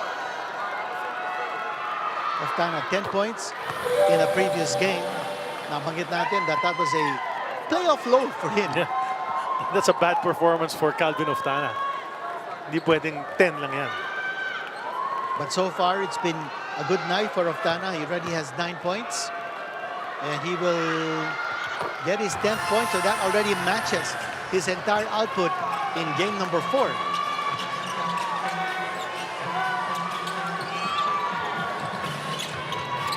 Brickman comes out to receive. Ito si Cancino, isa pang inaasahang umiscore para sa Meralco. Defense of TNT is scrambling. Cancino has to create now with 2 seconds to go. Gets all the way to the hoop. That's too easy for Cancino. Nobody there to protect the rim because on his back foot was McCullough. Somebody else has to pick up the slasher of Meralco. 4th straight game he's wearing a face mask to protect his nose, which got injured in the first outing. There's Patrick Gardner. That's his first three-pointer of the game, and he gives his team exactly that, a 3-point lead. Nakadalawang outside shot na si Gardner dito. Looks like the coaches encouraged him to shoot a little bit more. Yeah, he's a perimeter scorer. That's a block. Taken away. A block, a steal, a turnover, and here we are. Oh, nag-hesitate si Brickman. The bounce to Gardner, and on the way to the hoop, I think he didn't have control of the leather. Pero may nag-reach in na tiga TNT who commits a foul. Good presence of mind. Here's that looping three mula kay Gardner. Hatid sa atin ng Arena Plus Sportsbook. Patrick Yusuf Gardner. He is half Egyptian. That's right, his mother is Egyptian, and he already played for the Egyptian national team in the last FIBA World Cup, where he averaged 8.8 points, 20 points against Mexico in one of those games. Kelly will sit as Jordan Heading returns to the fray. Now, he's only 26 years old, so he doesn't have as extensive an international experience in his resume as McCullough. He did play in Angola. He also played in Japan before coming over. Participated in the NBA Summer League with the Miami Heat. Never made it to the NBA. We'll go to Apple once again. Talking about Patrick Gardner, malaki daw yung learning curve playing here in the PBA, comparing it sa Japan.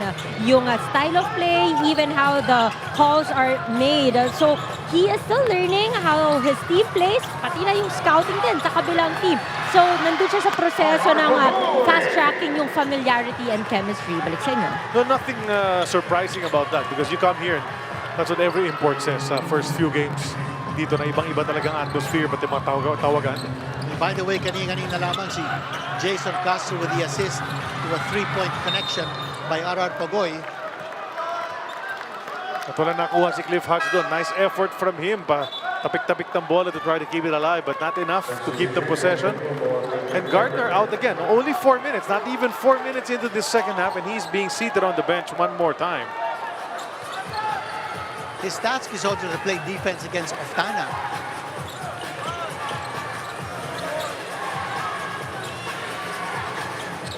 Heading to the cutting, McCullough goes up strong. And he will score. Yep. Challenge from Chris Newsom was not enough. The bonus free throw parating, battle of the braids in that aerial encounter. You're going to expect more of that. A pick and roll situation para kay McCullough. And he went straight to the hole. Chris McCullough, former Orangeman from Syracuse.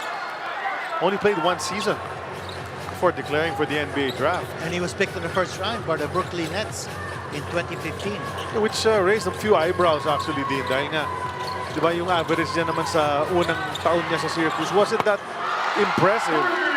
but he played well enough to get drafted. That's Chris Newsom with a three-pointer of his own, and the missus says, okay. Drive from McCullough, no go, no whistle as well. Ito si Quinto going the other way. Quinito, ko na sabihin. Quinto lang. Kulang ng letter I, si Bong. Apat ang lamang ng Meralco. Dagdagan niya as Quinto faces Oftana. Letran contra Sanbeda. And Quinto will take the jumper and miss. Good attempt, however, by Quinto. Took a step back.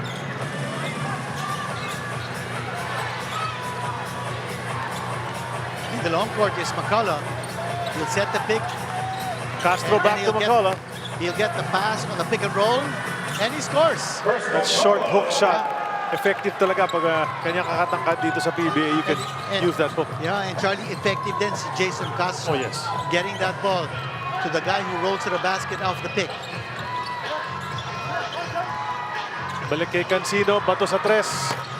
In and out, and out again, in and out again. Ano ba talaga? Ayaw ng bola pumasok para kay Cancino. Just a 2-point lead here. Enjoyed by Meralco. Jason orchestrating. They go to that mismatch. Oftana was tied up. Pogoy open again. Cannot leave RR Pogoy that open. Perfect pass. Yung assist na sinasabi natin na kulang for TNT. You know, the whole conference are last place in assists. But we saw a glimmer of hope for TNT in the previous game. They had 20 assists. And now they're piling up those feeds. Three-pointer brought to us by Arena Plus Sportsbook. Pag ganyan ka bukas si Pogoy, parang sasabihin mo sa defender niya, ano ka ba?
Bringing in a new import in Chris McCullough in the middle of a series. Kamusta yung adjustment nyo and ano yung impact nito sa team?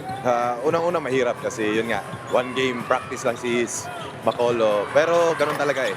Tsaka malaking impact siya kasi kailangan din talaga namin ng rebounder tsaka iba pang shooter. So yan yung madadala niya sa amin. Speaking of impact, Jordan heading. Getting that basket to go. Tama pa sa ron, may foul to boot. Lead is up to 3, could be 4 with the bonus free throw coming up. It's the give and go. That's a play that's really basic in basketball, but hindi nabasa ng depensa yon. And again, yung sinasabi natin about the passing ability ng TNT. Pinapakita ngayon ng TNT what they can do if they have that ball movement. Another assist from TNT. And they stretch the lead to 4. Brickman's shot not falling from the three-point area. He only has 1 field goal so far. They're daring him to shoot. Ito si Cancino. Nakuha ni Moko. Moko susubukan ng depensa. Di Pogoy. Power up. That's going to be a foul on RR. Or is it BGR who reached in?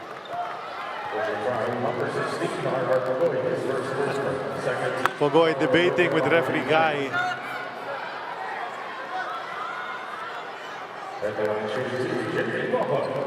Free throws for Mokon. Had a good game last time out. As we mentioned, 13 points to support the 17 of Cancino and the 20 of Gardner. At nasabi na natin, no, that this guy's a barometer when He does well when he's productive, Meralco wins. When he's not as productive, Meralco loses. It's just a 2-point lead here by TNT. Mukhang hindi magkakalayo talaga ang score dito. Kahit anong gawin natin. Itong dalawang teams very determined to stay close to each other. Give themselves a chance towards the end game. Jordan heading short on that outside shot. Rebound taken by Newsom. Cancino. Now it's Newsom. Newsom in the paint against Brandon. Puts it up. And he gets hit by Ganuelas Rosser. At titira ng free throws itong si Chris Newsom to try to tie this ball game up.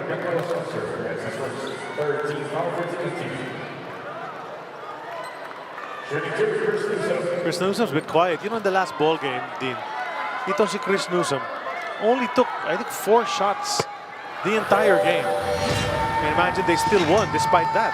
You know, 3 or 4 field goals lamang siya. And only 11 points. But he was a solid plus 13 on the efficiency level.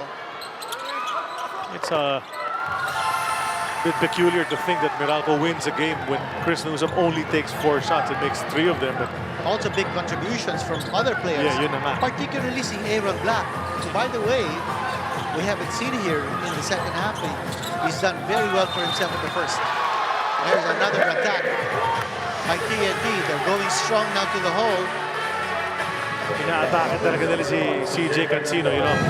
Pogoy did it, Oftana did it early in the game, and now heading just a step ahead of Cancino. And still no Gardner on the floor for Meralco. Well, Macaulay is also not on the floor for TNT.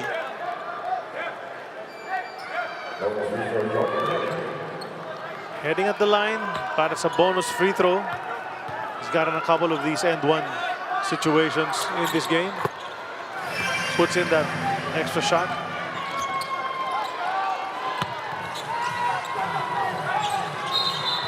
And there's a foul by BGR. Not the kind of foul you'd want to give up. Still 4:28 remaining sa ating third quarter. Remember, this is just the first game of a doubleheader we're going to share with you today. Ginebra and Rain or Shine will also do their Game 5 later on to try to break the 2-all tie. Medyo mainit din yung seryeng yun, yung Rain or Shine Ginebra. Involving a lot of personalities. Oh yeah, outside the playing court, kasama na rin. Abangan nyo mamaya. Double team ang TNT at the post. Banquero atake, sabay hook shot. Off the glass! He got that one to go! That's a big shot from Chris. Banquero already with 8 points in this contest, so he's contributing. They go to heading. Now it's Oftana. Smaller defender. Kaya niya tiraan ito, he knows that. Got himself in a bind though, triple teamed. Outside to Comontin, his first attempt of the game. No go. Oftana offensive rebound. Goes up. And there's a push. Yeah, there's a push. Tumalsik si Bong Quinto. May nanulak. Yeah, he's called. He's called for that foul. Meron talaga. 15 foul. Nakita naman natin. Watch Quinto in the middle. That's a big offensive rebound na kinuha ni Oh, but Quinto sold it. He sold that little shove. Nabenta sa referee. Nice move, Bong. If you can sell it that way. Na-frustrate si BGR doon. Dahil napalitan na siya agad. Kim Aurin now in the game. Banquero will attack. Put it up. And gets it to roll. 10 puntos na. Diba? 10 points na ito. And he's been attacking from that angle. Balikan lang sa panig ng Meralco. 3-minute mark, parating na. Third quarter. Calvin.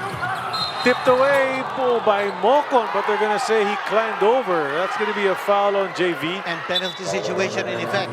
Parehong team. So free throws na ito for the last 3 minutes of this quarter. We're going to see a lot of free throws. McCullough is going to be back at the line.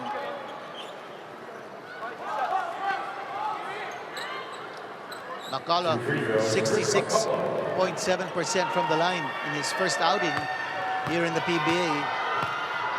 since his return from 2019.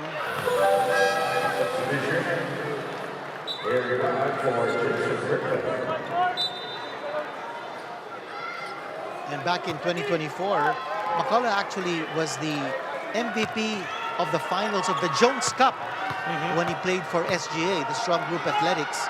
And among his teammates was Jordan Heading, who's now his teammate with TNT.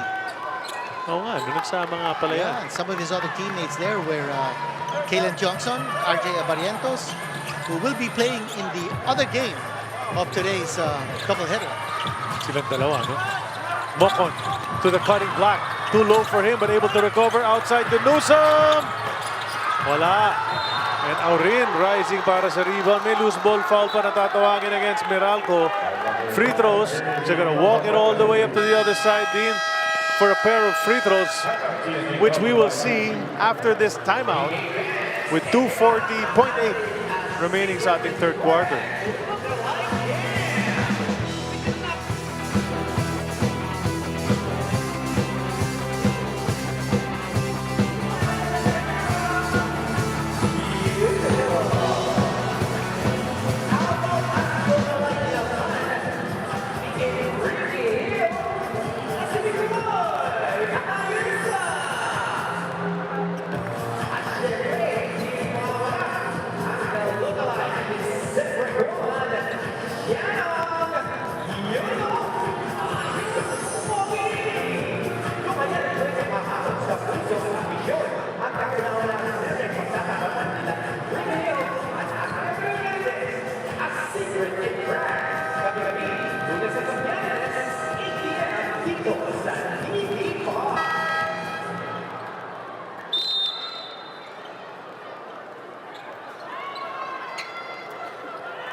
That's Jordan Heading, 12 points, 6 in this quarter alone with 4 assists also.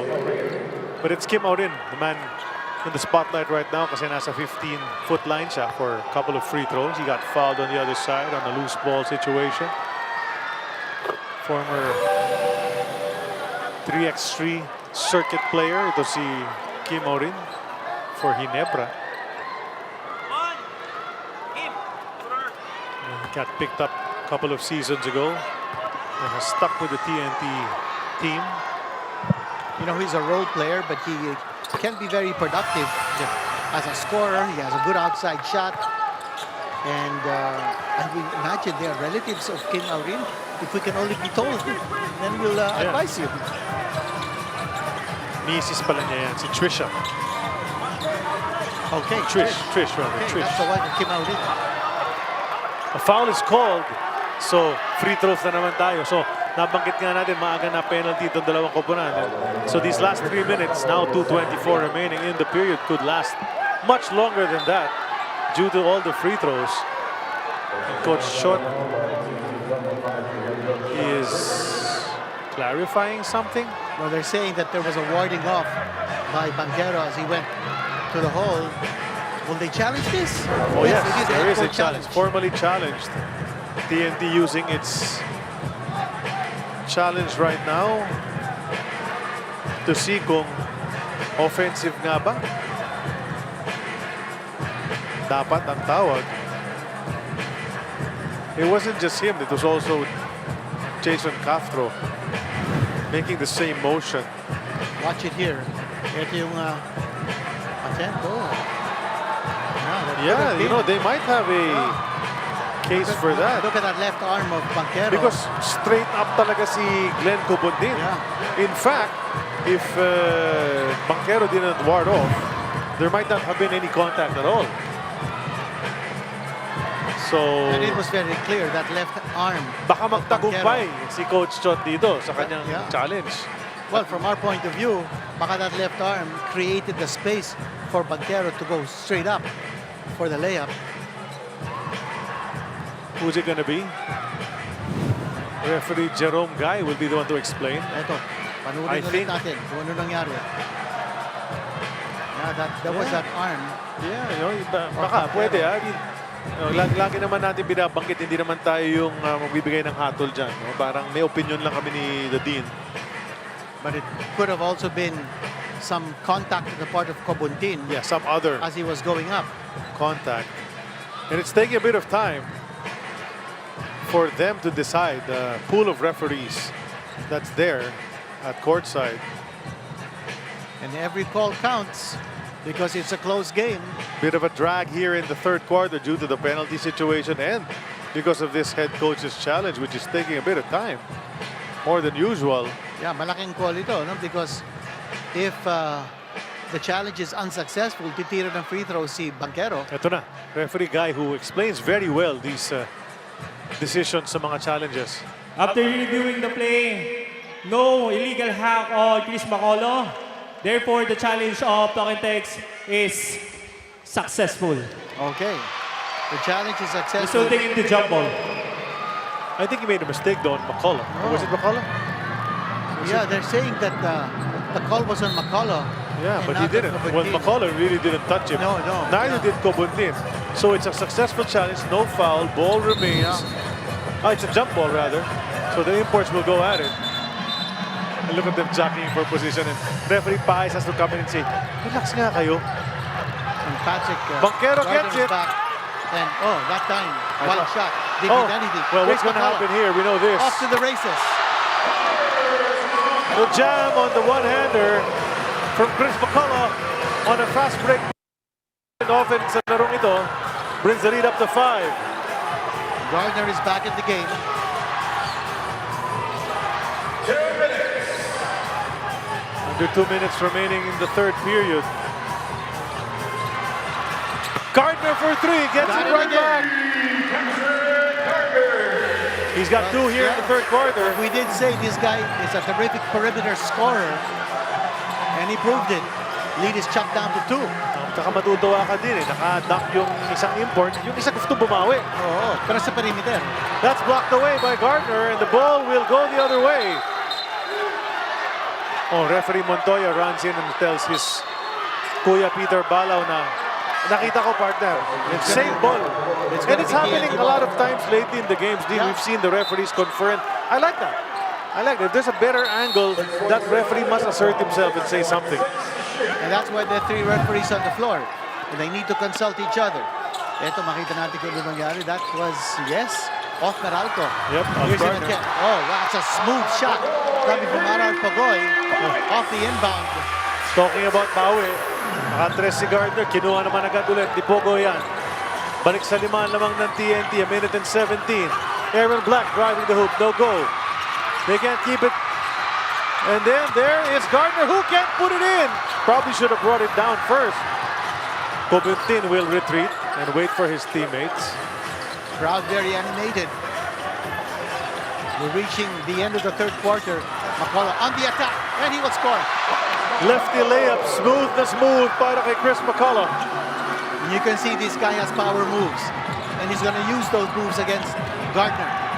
Gardner will not be able to keep pace. Gardner's not a physical player. That lead is 7, but then that's a hold on Jordan Heading. So free throws para kay JV Moko nito, which stops the clock. Watch this. That's the quick 3 off that inbound at the baseline, brought to us by Arena Plus Sportsbook. RR Pogoy, another one. I think he has 3 3-pointers in this game. Mokon puts the first free throw in. If you're Meralco, you don't want to fall behind by too much. Kailangan close pa rin all the way. Kasi 1 quarter remaining na lang and 42.5 dito sa third. Don't want to fall back. Napapag-usapan natin yung assists. So far, 21 assists now for TNT in this contest. That's the most assists that they've posted in the entire semifinal series in any game. While yung assist ng Meralco 16.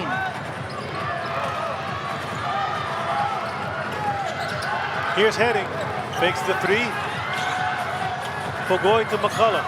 Much smaller Mokon with him. And then the pass to the cutting Jordan Heading. And that's another assist. 22 assists now. Ball TNT. movement. Yeah. Doing it para sa TNT. Balik sa pito naman ang lamang. At the end of the half, TNT only had 11 assists. Makabawi kaya itong Meralco bago matapos ang ating third quarter. Just bring this score a little bit closer. 3 from Aaron Black. That's His his third third. of the game. His third three-point shot. And it's a Aaron one-possession game. At the end of 3, digito talaga ang labanan natin. Pero change favor muli. TNT back ahead. 76-72.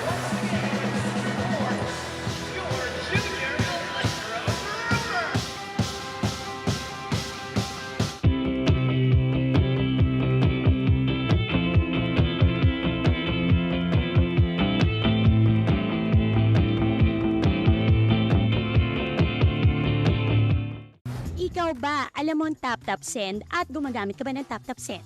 Yes, tap-tap send ang ginagamit ko kapag nagpapadala ka sa Pilipinas. Kakapadala ko lang na.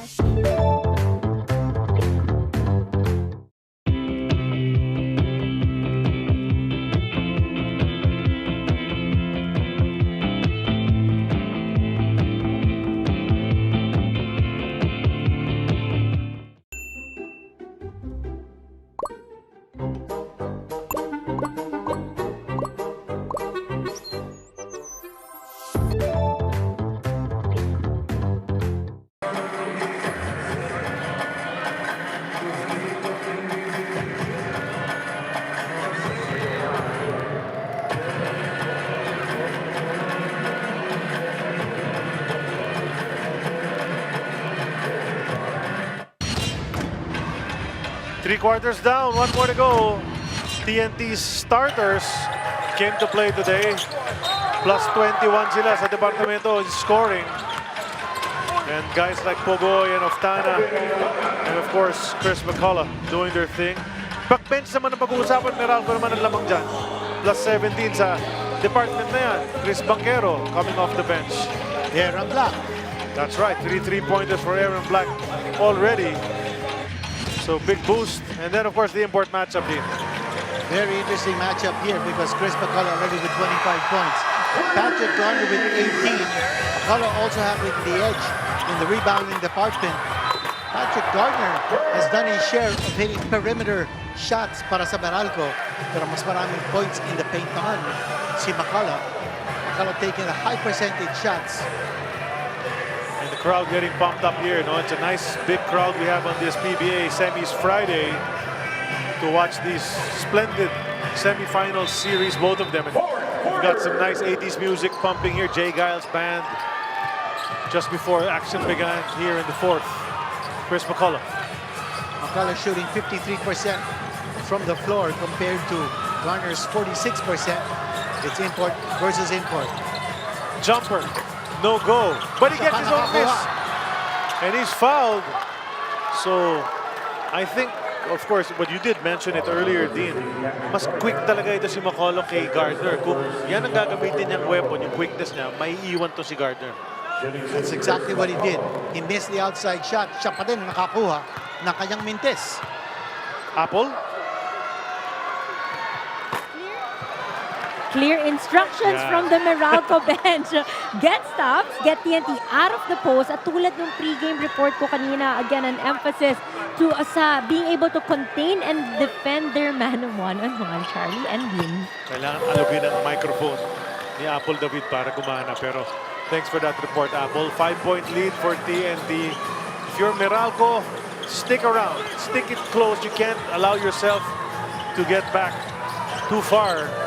Well, we're also noticing that Chris McCullough has really upped his game from last time. Mas efficient, no? Definitely. Oo. Tsaka mas adjusted na siya ngayon. Black on the turn, and yeah, you know, just a great turn. Oh, Coach Schott he wants to challenge. He feels na walang foul at all. So he will use his second challenge because he earned another successful one. Kanina. We should have cameras just pinned on the coaches. This is very early in the fourth quarter. A challenge to Coach Schott Reyes. Would that have been against McCullough? I think so. Okay. Siya yung And McCullough, that would have been his pangilang foul ng McCullough. Pangalawa lang yata. Pangalawa lang. Ito, panoorin natin kung ano nangyari. This is under the gun already. Maubos na yung shot clock. So sabay spin back towards the other way. Oh, yeah, they're gonna say McCullough bumped him. Yeah, this might be a better angle. Did he? Yun, yung bangga na yun. Yung bangga na yun na sinasabi. There was body contact. Now he helped in defending Aaron Black. Here. Ito, kita-kita natin dito. The defender, the primary defender, and then McCullough looking to help. Oh, not much. Pero, so the second angle was the best one. Yung pangalawang video. Aaron Black, therefore, the challenge of talk and text is not successful. Not successful yung challenge. Nakita naman natin yun. There was body contact. Coach Chot still does not agree. But that is the verdict, and yan ang huling challenge na para sa TNT. Hindi na mauulit yun sa game na ito. Nakaisa siyang successful and one unsuccessful. 50-50 ang kanyang record. And that was also in the act of shooting. Because nag-turn around si Aaron Black to get the leverage to hit the shot. And every shot, every free throw is crucial, is important. That's 11 points now for Aaron Black. Remember last time out, 12 points ang kanyang ginawa. So this is only the third time in this entire conference that Aaron Black is in double figures. Bit of backward pressure from the Bolts just to slow down the setup of offense. Heading. He's got Gardner against him. Now they go to Kim. Aaron Black watching him. Can he go to McCullough? He doesn't. Now it's with Heading. He'll put it up and he'll get stuffed by Patrick Gardner. Leaves a second on the clock. Jordan Heading had no other choice. But he went up against Gardner, those long arms. Saliado defense of the game yan. Hatid sa atin ng Pioneer Left to Shield. Saliado ang bubong. Ano bang panahon? Pugoy got it off but couldn't put it in. And then Gardner flies in for the rebound and loses it out of bounds. Couldn't control. And he's disappointed at himself. He is. And there's a look on Coach Luigi Trillo. Jason Caso's done a splendid job quarterbacking this team. And he's giving the inbound. So TNT continues with this possession. There's only a second left and yet they kept it alive. McCullough! Yeah. It's no match right now. If it's one-on-one against Gardner, so long as he doesn't settle for the outside shot. If he goes close to the basket, one-on-one, he'll take the power shot against Gardner. The 6'9" player just called the 7-footer or 6'11" player too small on that play. And that's tapped away by Oftana. You know, the length of TNT is also helping them. Yung mga tapik-tapik of the bigger guys. Oftana is bigger than Mocon. You know, and then the other matchups have been the same way earlier. That's taken away by Banquero. They're going to try to run. Gardner's on the right. But Banquero says, I'll take it. He misses. Gardner cleans it up. Offensive rebound that time. Good position by Patrick Gardner.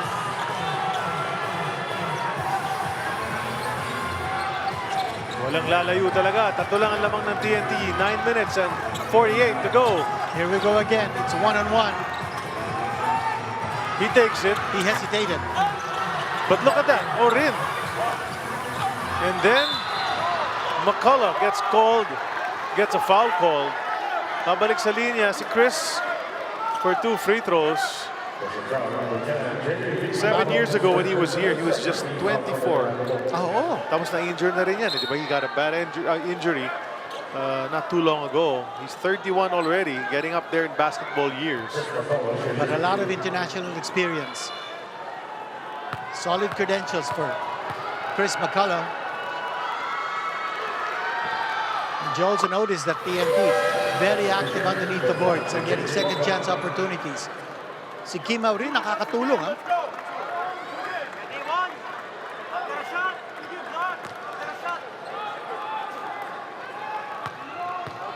Another one coming up para kay Chris McCullough. 9:37 to go. Lead is back up to 5. And he's found his shooting touch, that's for sure. Chris McCullough. But he promised he'd be better today, Dean. Yeah. But it didn't take him too long to adjust. It's a 5-point lead here. Screen from Gardner. Banquero to the hoop. Easy layup for Chris Banquero. He won't get too many of those. So he took advantage. 12 points para sa kanya. So you've got two bench players for Meralco, si Black at saka si Banquero, providing double-figure points. Baseline, Oftana goes up strong with a foul to boot. Calvin Oftana. People forget how tall this guy is. He's a legit 6'4". And how sneaky he can be, because you have to defend his outside shot, which gives him a lot of leeway to put the ball on the floor. Not much contact. That's a panalo play of the game. Hatid sa inyo ng TNT. But he'll take that call for sure. Bonus free throw coming up. And it's been 5-3, 5-3. Ngayon pwede maging 6 yung lamang. 12 points, 5 assists. I like the 5 assists from Calvin Oftana. If you're not scoring, yeah, you're finding people who can. Oh, but he missed the free throw.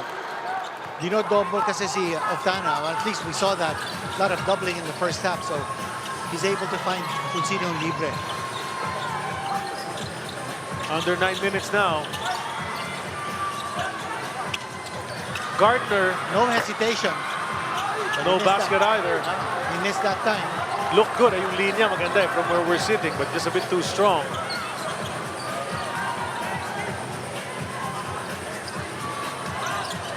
Castro sizing up the defense.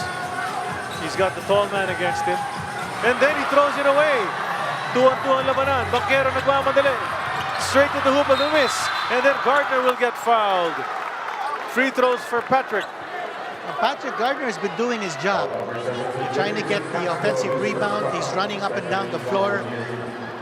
He's showing terrific effort. Same thing with McCullough. I think both these guys, late replacements as imports, are certainly earning their salaries. Dean, how is, well, first of all, is he? And how is he, if at all, better than Marvin Jones? I mean, for the Meralco offense. I think he's showing a lot more effort, a lot more intensity. Yun ang pagkukulang ni Marvin Jones. Madaling maubos yung kanyang spirit at saka yung motor niya. It's not running for 48 minutes. This guy gives you effort. Now with 21 points. Make it 22 with 9 boards to go with that. He'll probably get a 10th before this is all over for a double-double. McCullough has a double-double already. Heading. Pasok, sabay labas. Bigay kay Kim. Aurin against Black. Nowhere to go. Gives it up to Pogoy. The fake. The jumper. Can't get the basket. And look at Gardner. Stretching. Extra stretch yun para makuha yung rebound with his left hand. Well, and they go to him. That's a 3. There you go. He starts to play with a rebound and then he finishes it with a 3. He ties it up. We're knotted up once again. Also nakita niya, wala si McCullough. So it's his turn to dominate the boards. And that time, puncturing the hoop with that big 3-point shot. He's known for that. He is. He's got 3 in the game. 25 puntos na para sa kanya. Heading babawi. Oh, that's a foul. That's a foul. Gardner couldn't stop his momentum.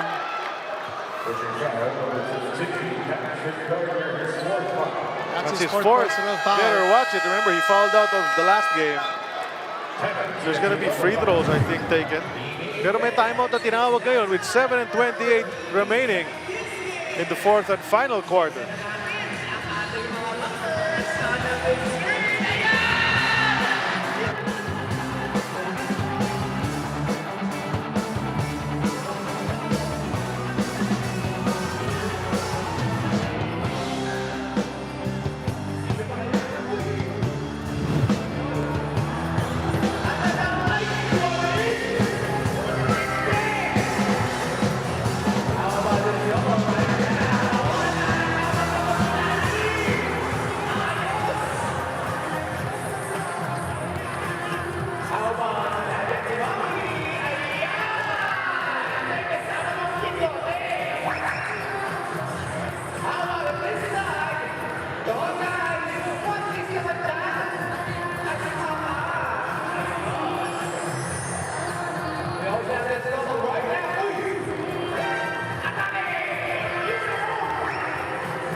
Kilala nyo yan?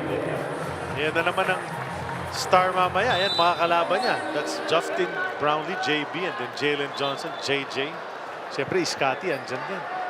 Big Bo! Papasok kaya mamaya yan? Karakot, makakaulit ba ng 30 points game? Yan, si Coach Yen. Yan ang mga personalities para sa ating second game mamaya. Rain or shine in Ginebra. That's going to be a big one because that's also a tiebreaker. And Heading got the 4th personal foul ni Patrick Gardner. Tapos free throw na naman to break the tie. So now it's broken. He could add on to that. That was a 3-point attempt. So 2 more free throws coming up. Unfortunate para kay Gardner dahil nakatres na nga siya. Binalik naman niya yung 3, di ba? Siya nag-foul dito kay Jordan Heading and 3 out of 3 for Jordan Heading. At binalik agad ni Coach Shot si McCullough. Back to a 3-point lead for TNT.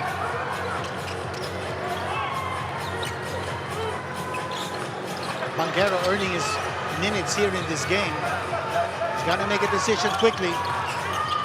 Banchero turnaround jumper. Won't drop. Gardner kept it alive. He'll go up. It won't fall. He gets it right back. Fighting for that ball is Patrick Gardner. 3 from Newsom. Ayaw pa rin. Oh, and that's his 5th. That's the 5th foul of Patrick Gardner. He's on the brink of fouling out again. Well, he didn't know how to check himself. He was so active in keeping that ball alive para sa Meralco. And in that occasion, a little bit overactive. Gumaganda na kanyang laro. He's in the flow offensively. Ang dami pang oras ito, 6:54. And now with 5 personal fouls. Tapos ngayon, small lineup na ulit ang Meralco dahil upo si Gardner, pumasok para sa kanya is several inches smaller than he is. Gigil ito si Gardner to get those rebounds. But there's so much time. Remember, when he fouled out last time, ang dami pang oras. Buti lang, nasustain ang kanyang koponan. And that is what's going to happen because McCullough knows he's the biggest guy on the floor. That'll open up the door for McCullough. And you know he's taking those shots now inside the shaded area. Newsom couldn't put the 3 in last play.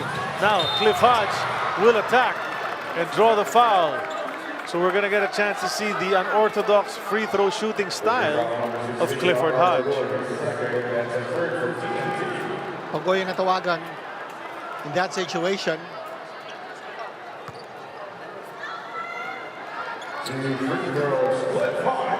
Cliff Hodge at the line. He's shooting 80% from the line in the semifinals. Gets the first one to go. There is a point in his free throw approach when he takes the shot that the ball is actually in the air when he transfers it from one hand to the other. Oo, kanya-kanyang paraan lang yan. And for Cliff Hodge, actually for the conference, he's shooting 76.2%. Remarkable free throw shooting percentage for this guy. Check that out. 2 out of 2. It's working for him. Mamaya may kita nyo naman. Pag pumasok si Bo at ma-foul siya, Bo Belga, one-hander naman yung kanya. Yan ang style ni Bo Belga. Here we go. I think McCullough, he takes a 3-point shot. Oh, and he makes it. He got it. And it's up to 6. That lead is 6. And that's huge. Sabi nga natin, he's slowly getting back his rhythm, playing the PBA game. Well adjusted now to what Coach Chontres wants out of him. Banchero, malalim na. Picked up his dribble, they go to Hodge. Jumper up. Will not make it. Opening for TNT to spread this a bit wider. That's a 6-point lead. 8 or 9 would be great with 5:34 to go. This guy wants to take over, D. Chris McCullough. He gets a screen, but he rejects it. Now he's not giving it up. He's not giving it up. That's a 3. That's a 3. And that's it. That's 2 straight three-pointers galing kay Chris McCullough. Now we're seeing flashes of what happened in 2019 when he led San Miguel Beer to the Commissioner's Cup Championship. Well, he said he was going to be scary once he adjusts. And in these past few sequences, he has shown how scary he can be if you're Meralco. Back-to-back threes, siyam na lamang. Biggest lead, matches the biggest lead of the game, which was way back in that first quarter. Timeout Meralco.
Chris McCullough's heated up here in the fourth quarter offensively.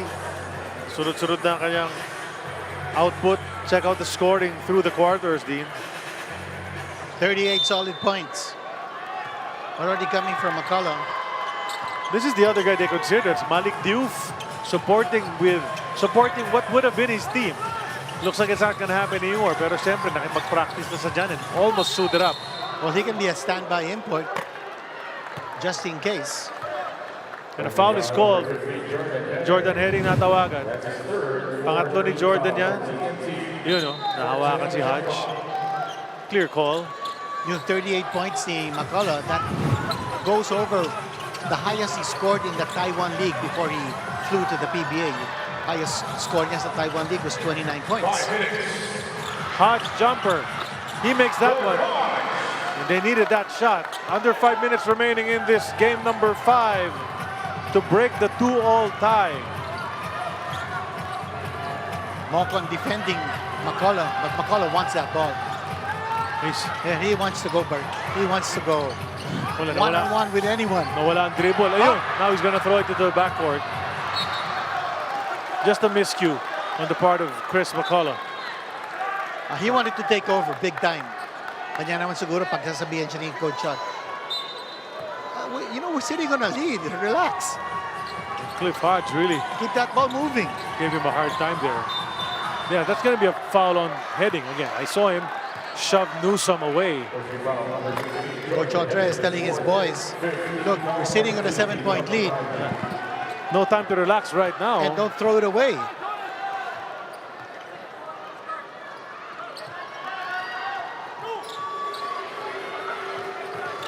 Basket here would be big para sa Meralco. Remember, their import is nursing 5 personals. There's Cliff Hodge. He misses underneath. Mocon will drop it to Hodge. Basket is good. It's down to 5 again. Fighting itong Meralco Bolts. They're fighting back. McCullough and Mocon. What a tough task it is para kay Mocon. A tall order, for sure. You notice si McCullough will get the ball eventually, but he's not the first to get the first touch. He goes to Hodge, and then there it is. Straight to the hoop. That's 40 points now for McCullough. Tama. Balik sa 7 ang lamang. Oh, he's showing that he's a quality import.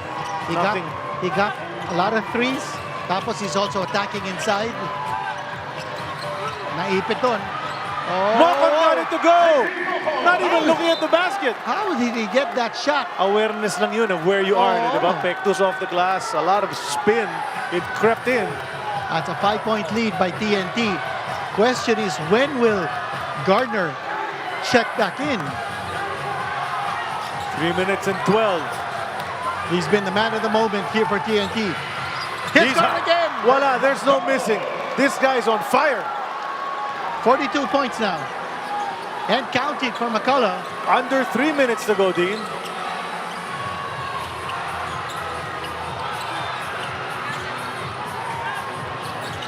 Cliff Hodge And you know, now's the Corner time. 3, Quinto.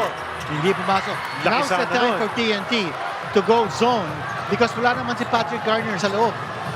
Gardner is the best outside shooter. That would have been huge Yeah. kung pumasok yun para kay Quinto. Still a lot of time though, 2:33. Here we are. Now McCullough is posting up. He's Mr. Unstoppable right now, Dean. Cliff Hodge, one of the best defenders. And he stops him. Hodge gets to the ball. And that's going to be a loose ball foul on Ganuelas Rosser. And TNT's in a penalty. Free throws yan.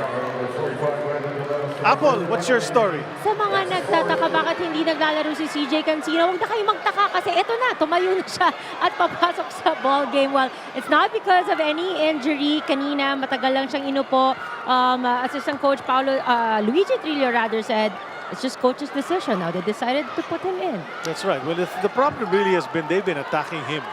That's Whenever right, he's his in. defense. Yeah, yung depensa niya. Kaya 4 points lamang siya. And his offense has not been that great as well. 2 of 7 lamang so far. But now you need he's big checking baskets. in. Yeah, he's the type of guy who can generate offense. So they might need him in. After this free throw, he'll probably For be me, fielded. Meralco's got to think of putting back Gardner. It's 2:22 to go. Yeah. He's got 5 personal fouls. Bring him back in. And there's no motion in the coaching staff Wala. to bring him back in. Gardner was giving them effort underneath the boards, 3-point shooting. What's going on? May dugo. Their blood has been drawn. Ganitong katindi yung ating semifinals dahil people are bleeding. You know, floor burns and such, diving for those loose balls.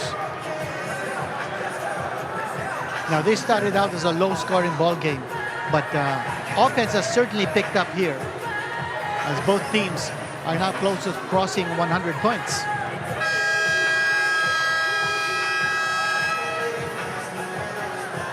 So there's a bit of a lull again dahil inaayos nila yan. Di ba 15 seconds ang rule natin?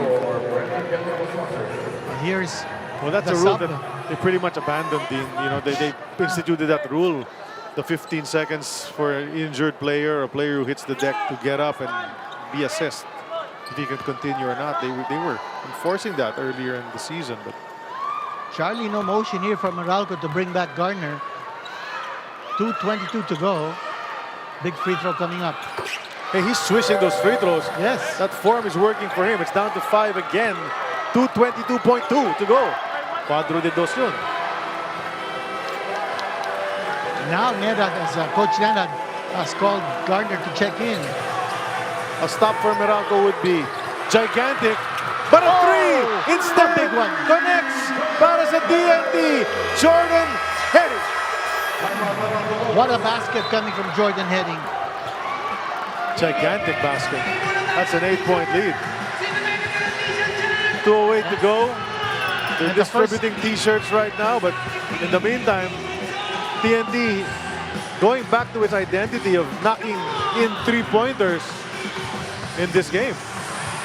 Everybody's hit. And it's also the first time that TNT has crossed 100 points in any game this series.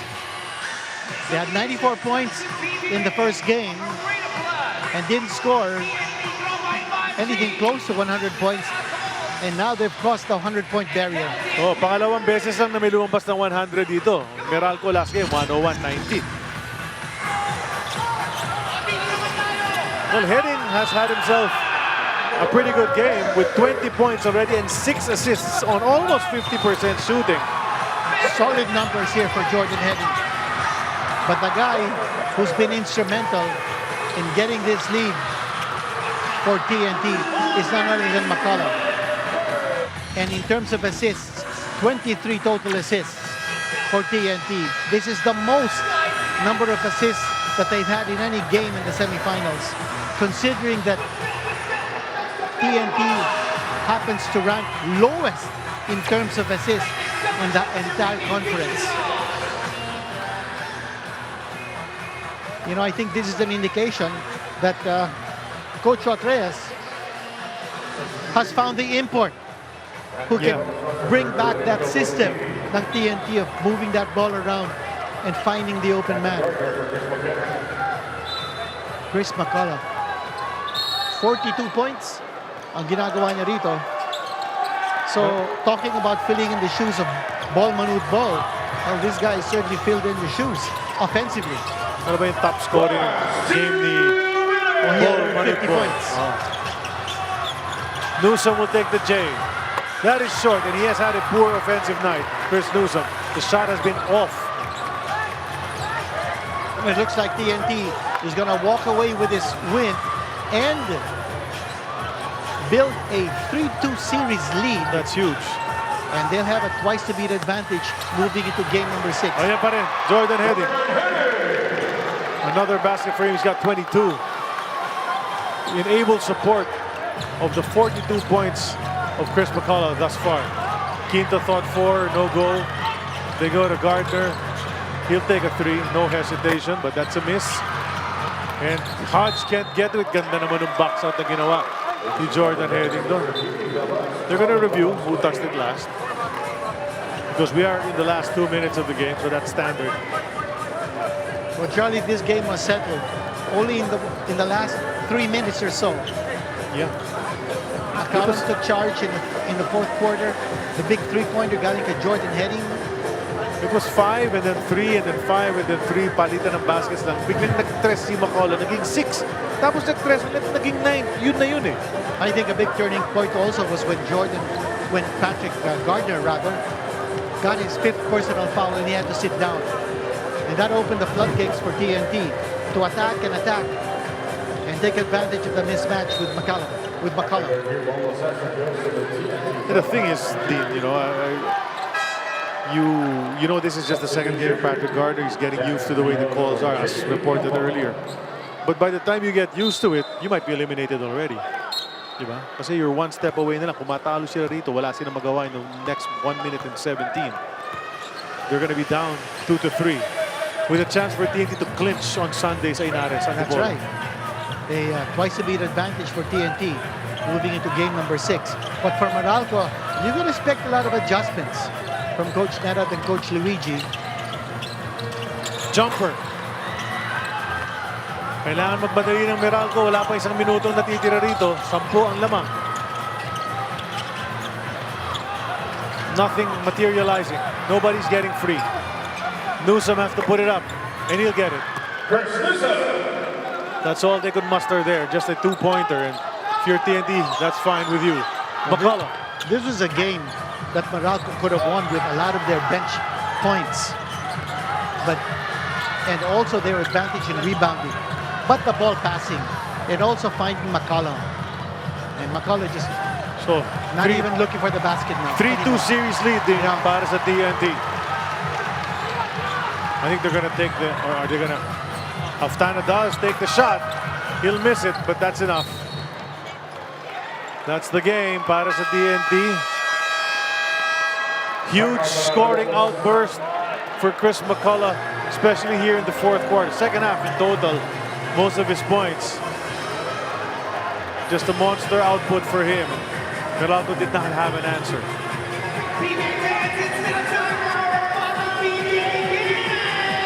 Learning moments na lang ito. May challenge pa Meralco, it probably won't matter anymore. Fitting prelude to a game that will start about 15 minutes after this ends. Between Ginebra and Rainer Shine, and lots of people are going to be watching here at the Smart Araneta Coliseum. Dito, halos puno na rin tayo ngayon on this Friday, and on different platforms as well, whether it's on TV on RPTV or on the One Sports YouTube. You're all going to be enjoying a second game. I think the interest level has been so high for both semifinal series, and we're averaging over 1 million views on RPTV alone. That's not counting social media, live streams, and cable. Up next, that's going to be a big one. Barangay Ginebra, Rainer Shine in a tie-break situation. That series is tied 2-2. Kaya pwedeng matapos ang semifinals natin din sa linggo. Kung manalo yung dalawang mananalo today, manalo ulit sa linggo, tapos na. Pwede.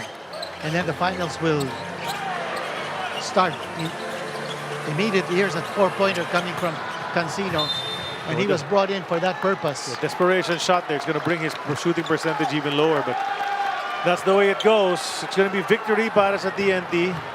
And coaches don't count anymore, so hindi na sila titiri rito. And Coach Nana was the first one to go over the TNT bench to offer his handshake of congratulations.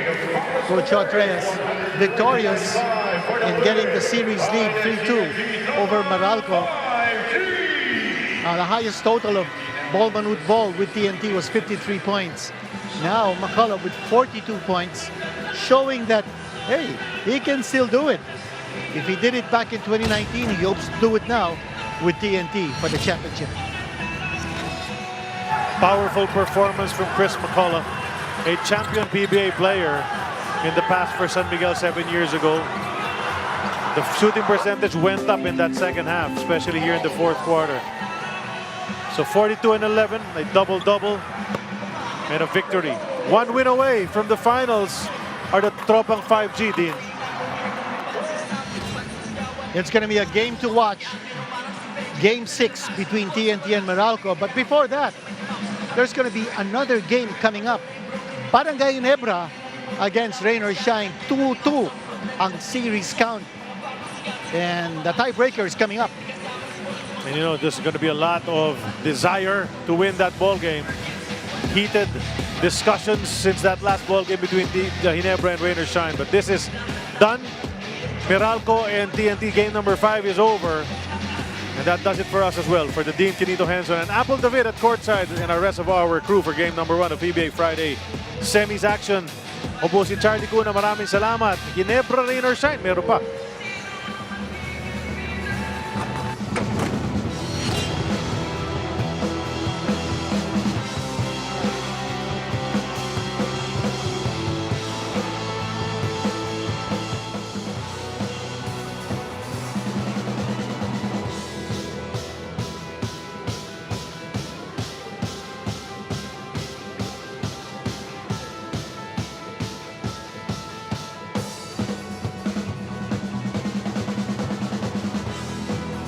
After Game 5, TNT regains the lead in the series 3-2, and our best player of the game is Chris McCullough. Congratulations, Chris.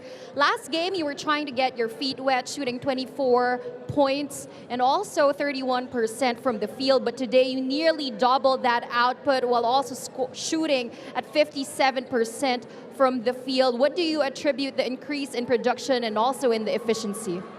Just being aggressive. I just needed the day to get acclimated, shoot my shots, and just go and be aggressive. Chris, with limited time with the locals, you managed to involve them today. How did that work well for you and really fast as well? In practice, we worked on chemistry. We worked on things that worked out for us during practice. And, you know, the goal was to be aggressive, to come out strong today, and that's what we did. Chris, this is the first time the PBA fans here in Araneta Coliseum will be hearing from you. Any message you would like to send out to them? Just come out, support us, man. I'm on TNT now. Come out, support us next game, and let's get ready for another win. Thank you so much, Chris, and congratulations once again. Now it's time to hear from our winning coach. We now have Coach Chot Reyes of TNT. Coach, congratulations. It was a close game going to the fourth quarter. Jordan Heading, Chris McCullough, they played big. How do you assess this kind of victory, Coach, wherein 4 of your players carried the scoring, basically? Well, our key coming to this game was our defensive game plan was to get good shots, because the last game we had so many turnovers and we gave up 26 points of turnovers. So you cannot defend a turnover. That's very hard. So for us to help our defense, we had to make sure that we get good shots. That means we're taking shots. We're not throwing the ball or turning the ball over. And I think that's what happened in the fourth quarter. Except for the 2 turnovers of Jason, I thought we really took care. We got good shots. We did not make everything. But the key was, if we're able to get good shots, we prevent Meralco from running the fast break where they're very deadly. And I think in the end, that allowed our defense, our half-court defense, to hold steady and give us opportunities to score, specifically Chris McCullough.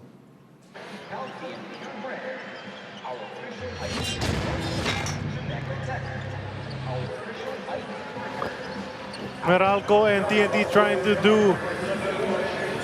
to win this game number 5, break a 2-2 tie.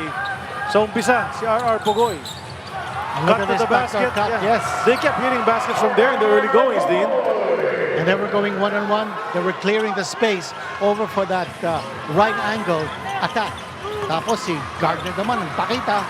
There he is with the offensive rebound and a putback. Gardner showing his strength inside and later on showing his strength outside. Si Banquero naman, magpapakita rin dito. He had 12 points in the contest.